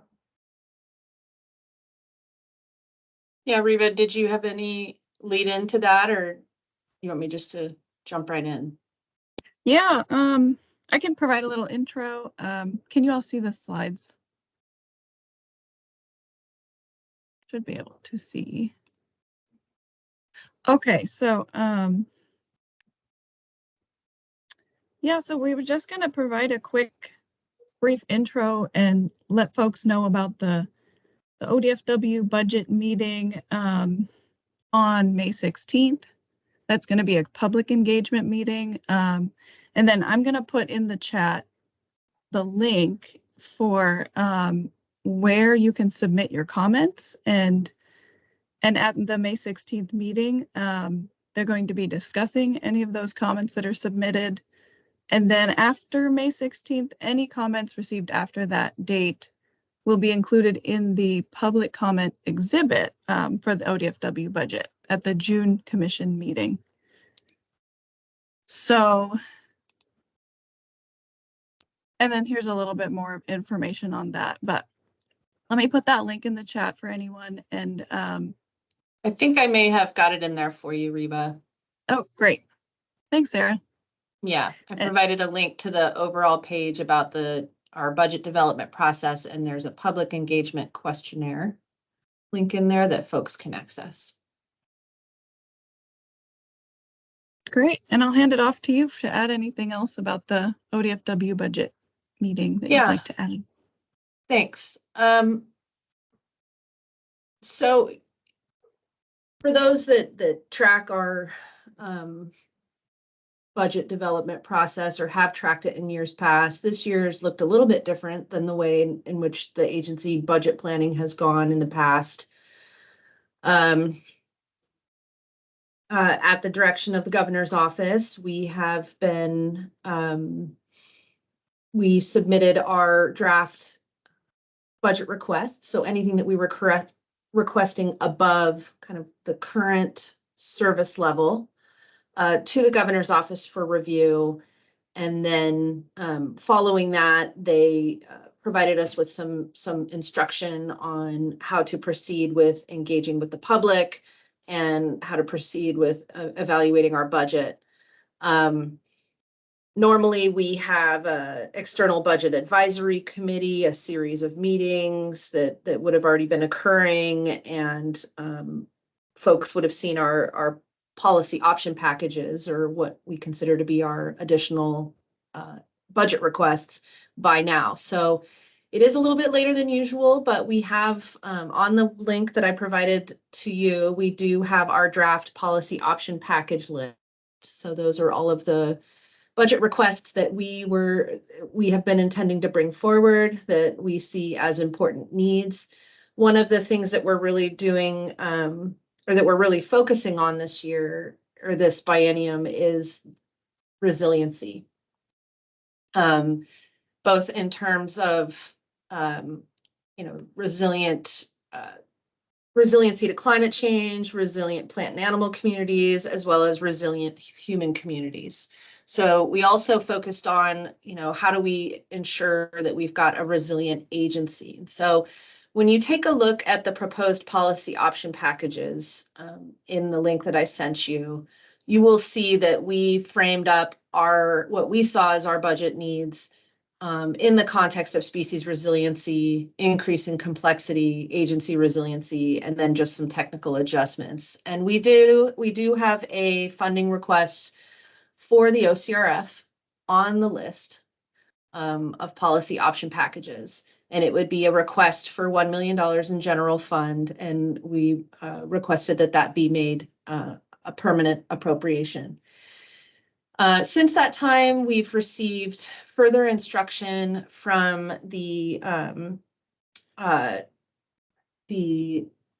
is it from LFO or CFO? I can never remember. I think it's from LFO, the Legislative Fiscal Office. We received further instruction about how much we could anticipate being able to request above our current service level. And each of the state agencies, not just ODFW, but all of the state agencies, were directed to identify those policy option packages that they would put above the cut line, and the cut line was set at 1% of current service level. So for general fund, the direction was agencies, tell us what you would fund if you could only fund 1% above your current amount of general fund that you have. And I will tell you that for ODFW, that amounts to about $750,000 in general fund that we could request above our current service level, which isn't very much money. And if you look at our policy option packages, we've got, I think, at least 40 different, 30 or plus proposals on that list. So pretty tough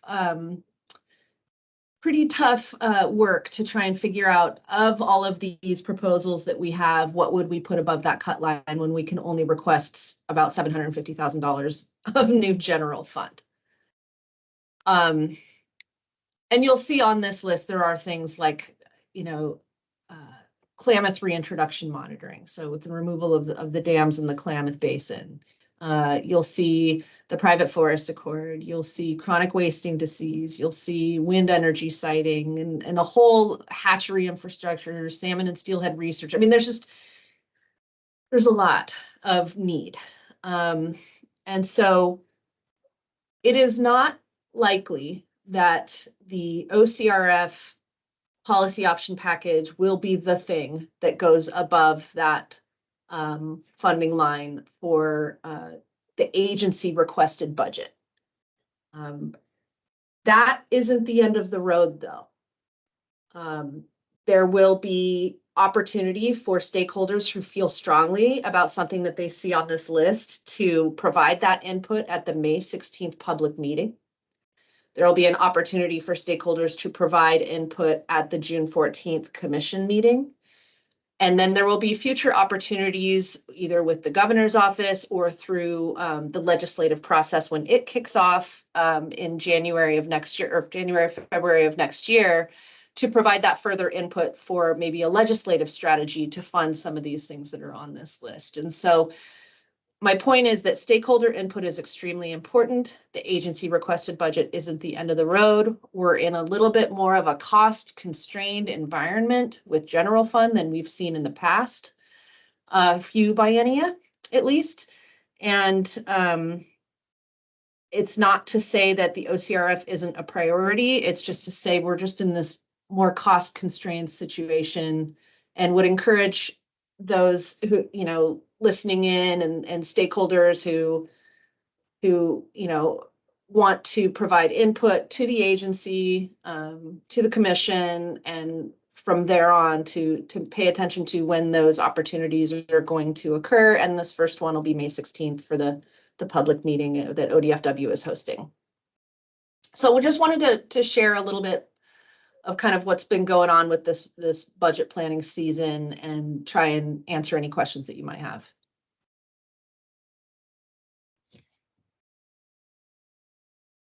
Thank you, Sarah. Does anybody have comments or questions for Sarah?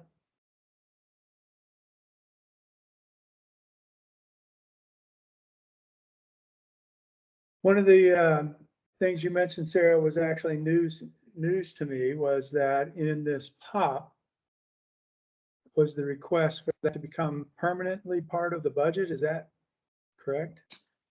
That's correct. That's our proposed request. Okay, well, let me say that I really appreciate that, the fact that that was in there. I did not know. I knew that we were in a POP, but I didn't know that there was the effort to make that part of the budget. That certainly makes me feel a lot better about it all, even though it doesn't sound like it's going to go down. Yeah, and I think if Debbie Colbert were here, she would probably share with you a bit more as our legislative coordinator. I know she's already having conversations with legislators and with partners to just think strategically about how there may be other opportunities to see OCRF show up later, in legislative session. So she's definitely brainstorming on some legislative strategies to help to continue to support the program. Well, again, I would reiterate, it would be, if there's some way to make that happen where we at least had some baseline funding as part of the budget, we didn't have to go through this POP process every time. I very much appreciate that. And Yeah, hope I think that- that's part of the case that we're making in the request is just, you know, with the interest in the program continues to be high, as evidenced by the number of project requests that come in, the funding requests that we get, even after we're in our 7th round. And we continue to see a lot of need and a lot of demand for the program. And so seeing it as a consistent need and an important part of implementation of the conservation strategy and our, you know, diversity and inclusion action plan as an agency. So that's the case. That's the case that we made there. And yeah, like I said, a lot of competing priorities for that general fund money to be anticipated this next time around. But we are at least, you know, putting it out there to see how it might be able to gain traction.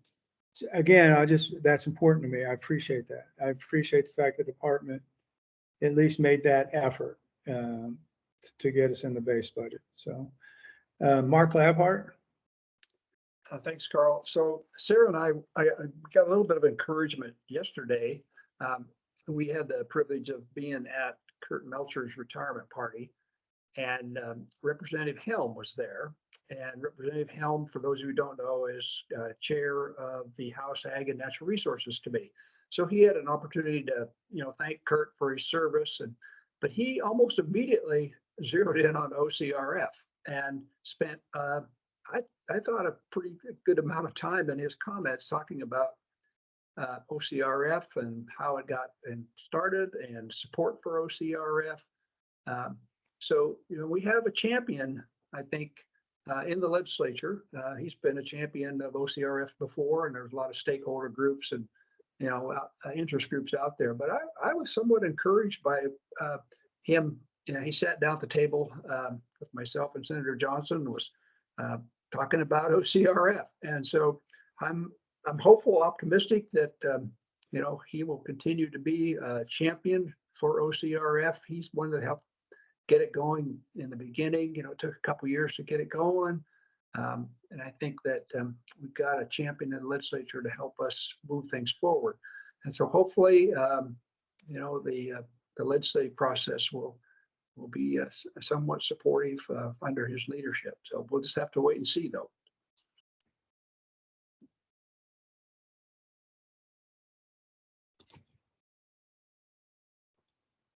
Any other somewhat sobering news, but you know, we've got ways to go. Sarah, it might be worthwhile, as you had talked about stakeholders reaching out, to maybe going over again what given our constraints, how we could do that, how each of us as individuals, what role we might have, what we can and can't do in that regard. Yeah, so as individuals, you can certainly participate in the public process. You would just want to be clear that you're representing yourself and not speaking on behalf of the committee. Okay. Yeah, so it would be important for all of us to reiterate the support for the OCRF. And all of you are connected with really important stakeholders. We have an incredible coalition. You just can't overlook the fact that this organization, one of our strongest supporters is Oregon Hunters Association, and one of our other strongest supporters is the Wildlife Coalition. There aren't many entities in the state that can say that, and given that broad, incredibly broad base, I think says that we're doing things right. We've moved into the modern times, and that's what it's going to take. You've got to have Oregon Hunters Association, Trout Unlimited, and the Wildlife Coalition all backing you. And we've been able to thread that needle, and got to continue to do that. So if you have stakeholders that you work with or know of, and they can reach out to the governor's office, to the legislature, at this budget meeting in support of the OCRF, this is kind of do or die, really important stuff. The legislators and the bureaucrats respond to that kind of pressure and information. So really, really key at this point. I think we're at a critical juncture for sure. So think about that moving forward. And Reva and I were just reviewing the numbers, the existing budget numbers yesterday, and even after this next round, assuming we fully fund up to the 1 million that we anticipate in round 7. Remind me, Reva, I think we're sitting somewhere around 400,000 or 500,000 in the base program funds will be remaining. 1.7 or 1.8 million remaining in the drought funds.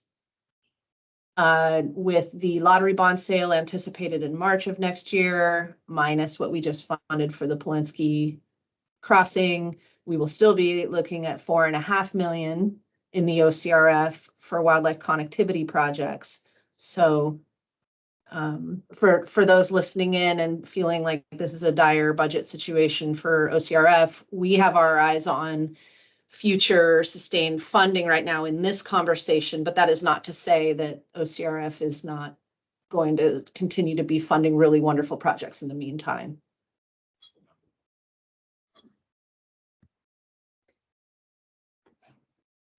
Okay, thanks for that, Sarah, and thanks for all your support.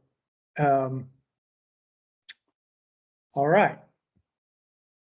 So I am about to run out of juice, and I don't know where my charger is. So if I disappear, that's what happened.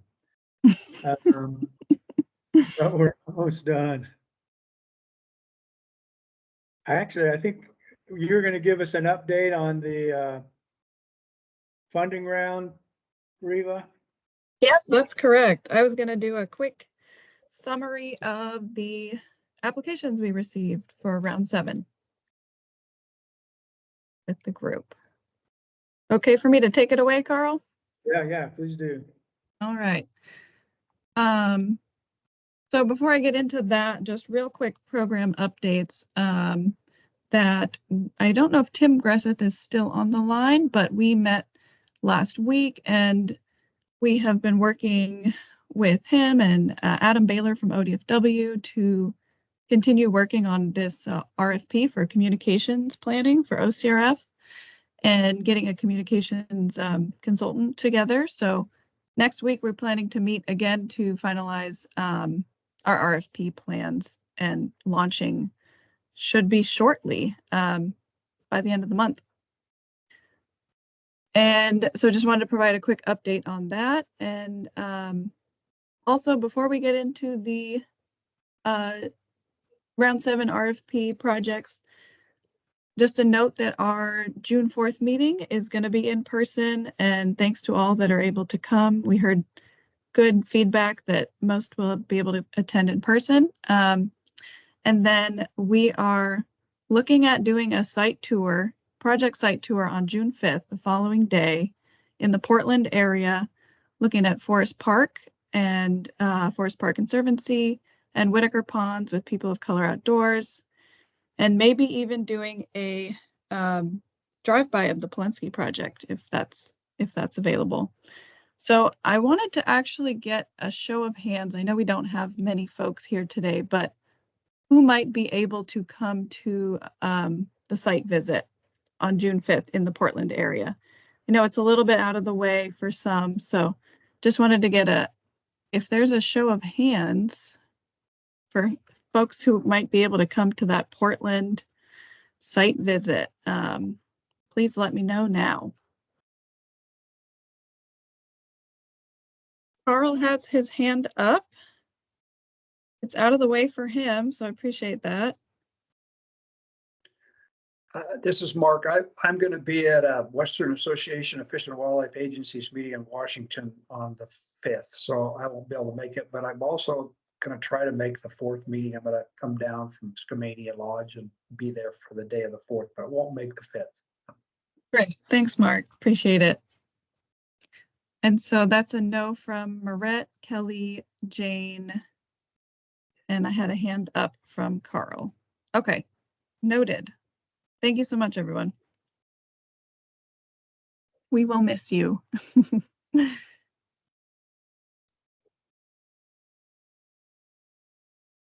Okay, so moving into the spring 2024 round 7 call for proposals. It closed on April 2nd, which was the date of our last meeting last month. So we had 84 project proposals submitted, which is the most you've ever received in a round, and it's 15 more than our last round, round 6, where we had a total of 69. So an enormous amount of projects came in, and you had $4.7 million in requests, a little over 4.7 million. The average project was at $57,000 in requests, and these are big projects now, so the average project request was driven up, as you remember, because we increased the project cap for those drought projects up to 140,000. And so in total, we had 3.9 million for those drought project requests. And that kind of puts you at, because the group already identified you would spend about 1 million, the goal for that, for this round, $1 million. And so that's what you have budgeted, as Sarah kind of just went over as well. And so the odds of getting funded in this round are about 1 in 5 if you look at that 4.7 million total request. And something kind of interesting to think about is that the odds of getting accepted are decreasing as more applications come in this round and as the program gets bigger requests. So something to think about.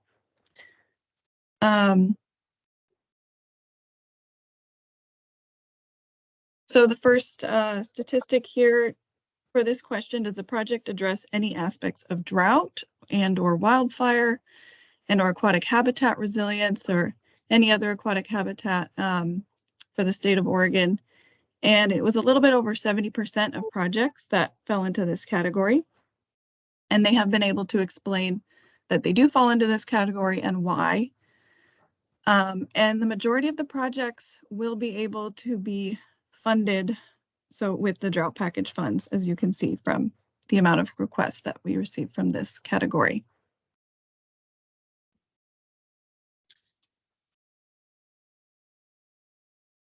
And so for the conservation versus recreation classification, project applicants self-identified into these groups.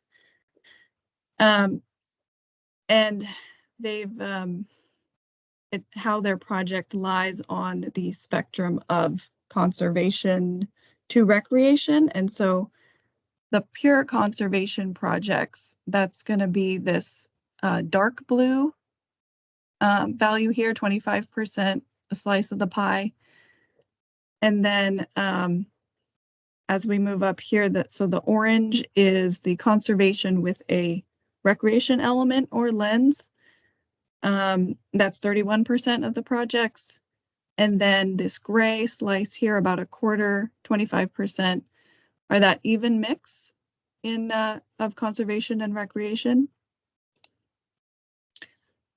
And that's kind of the projects that are right at the intersection between conservation and recreation, so right in the middle. And then we have 15% that fell in, that self-classified as recreation with a conservation element or lens. And then not surprisingly, applicants, very few, 4%, classified their project as a pure recreation project. So I'll pause there, see if there's any questions about this.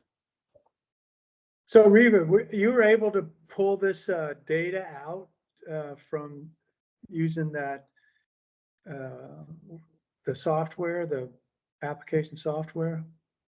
Yeah, I downloaded the results and plotted them here. Mhm. Man, that's really powerful, really. That's a nice thing for us to follow, even going along, to see changes, trends, and Right. Yeah. yeah, that's just another example of the power of that system.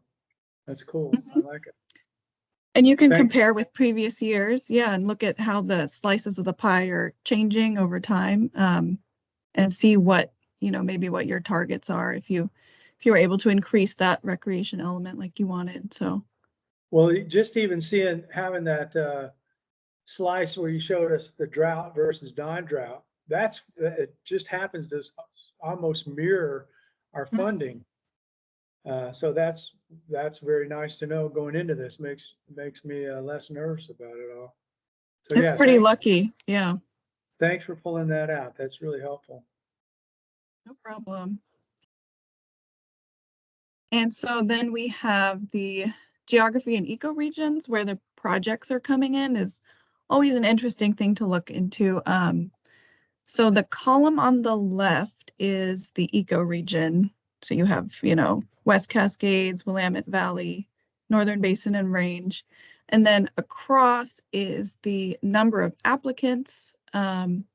So the number at the end of the bar is the number of applications that fell under that ecoregion. So that's how you can read that number there. So some regions that historically the program hasn't had as much coverage in, and then the ones that, the program can think about encouraging coverage in are the Northern Basin and Range, Columbia Plateau, Coast Range, and Near Shore. But the cool thing here is you actually received a significant number of applications for Coast Range, for one here, which is the most you've received, I believe, as well as Near Shore, and Northern Basin and Range and Columbia Plateau do have pretty good coverage there as well. So that's a good opportunity to fund some projects in those regions. And then, of course, you have Willamette Valley region has the most representation, as is typical.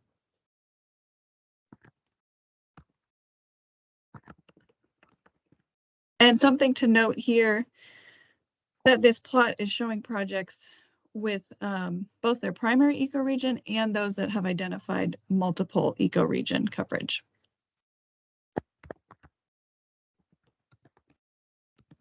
So here we have project type, and this is where applicants have identified what type of project their proposal entails. And you can see quite a few of the projects we received have community engagement and education and/or awareness as an element of their project. And then you can see how many were monitoring, research, restoration-based, outdoor access, and other. And I think the others there was one land acquisition proposal received and a few others.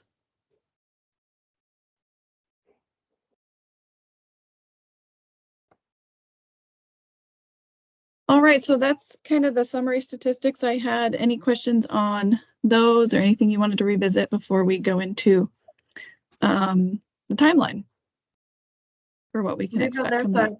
There's a question in the chat from. Oh, okay. Thank you. I can't Molly see my screen right Thinkwild. now while I'm sharing. Thanks, Marit. From Molly at Thinkwild. I can read the question. This is from Molly Hunia at Thinkwild. Do you tend to choose projects evenly from each category, or do you have a preference for projects that incorporate both conservation and recreation? Good question from Molly. Yeah, that's a great question. What does the group think? Do we have a preference? Does the committee have a preference for projects that incorporate both conservation and recreation? Is that kind of how you would identify I think committees? somewhere we have that articulated, I believe. I think there is somewhere along the line, we have that indicated that is a preference, but it's not to the exclusion of, say, a pure conservation program. I think we tried to thread that needle at some point in the past, Reva. You might look at, we should know all that, but it seems like that's written somewhere in the way I we would say, articulate. yeah. Yeah, I think what's articulated in our expenditure framework and in our guiding documents is that we're kind of all about that intersection between conservation and recreation, and that's really what we're trying to do. So so we're not trying to exclude pure conservation or pure recreation projects, but when they have these elements of both is kind of what we're all about. If you can work both of those things into the project, uplifting conservation strategy species and recreation and outdoor engagement. So yeah. Yeah, that's how that's in there. That's written in there somewhere. Thanks for that question, Molly.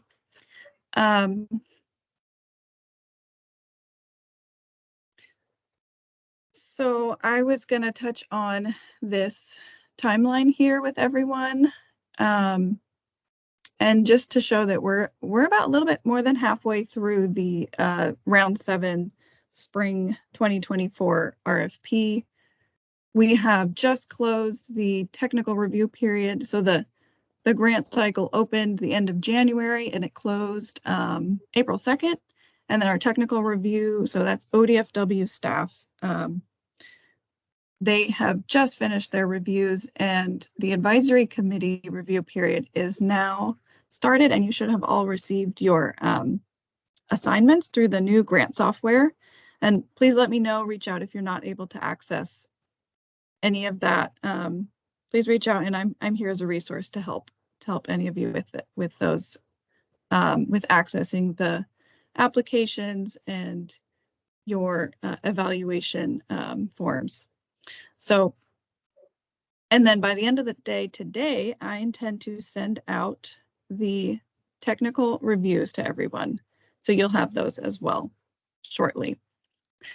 And then the next step here would be our June 4th in-person meeting where we'll do the project selections, committee recommendations, and then moving towards final commission approval on June 14th for this round.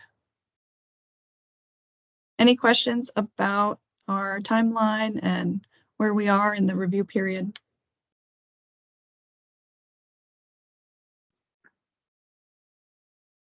Not hearing any. All right, well, that's. Can you give a little update, Reva, on the logistics of the in-person meeting? Sure. So in the sense of like the timing of where it everything is, so accommodations, etc. Is there accommodation overnight and all that? Yeah, so Tiffany has been arranging a lot of this for us, and so she's been working hard to reserve rooms for everyone who said that they could come. And you'll be staying at it's the same place that commissioners have stayed in the past. So Mark probably knows. It's pretty close to ODFW Salem headquarters. And it's a Best Western. Mill Creek Inn is the hotel. Mark, hopefully that's a good one.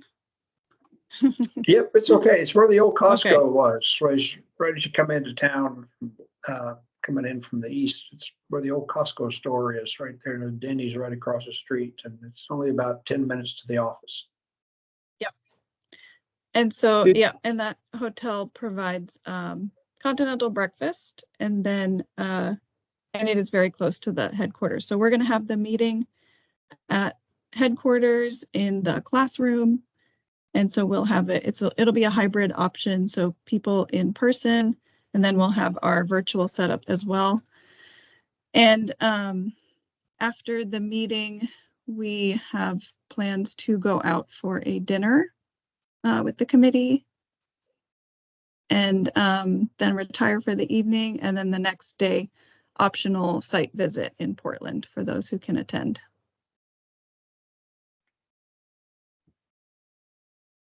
Reva, thanks for that. I might have missed it, but did I get something asking me if I was going to come? Because I don't remember filling anything out. Did Tiffany send me something?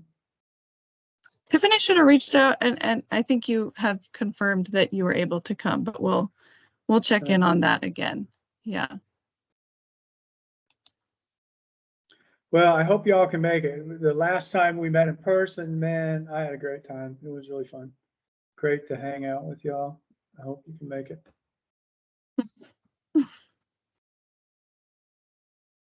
Yeah, I hope you can all come. Look forward to seeing you in person.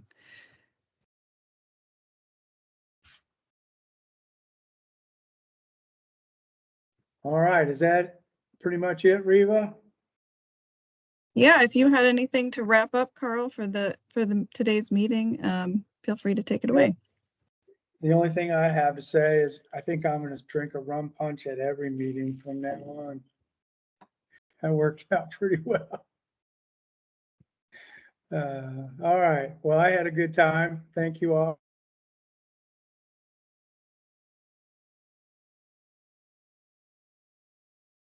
I think we lost him. It's probably the rum punch. Well, thanks everyone for joining today. Thanks for the meeting. Thanks for the time. Glad you could come. And we'll see you next month, hopefully in person.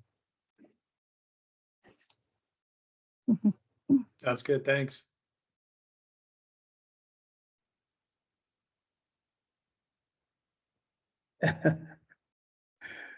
Oh, well, I got knocked off right there at the end. All right. That's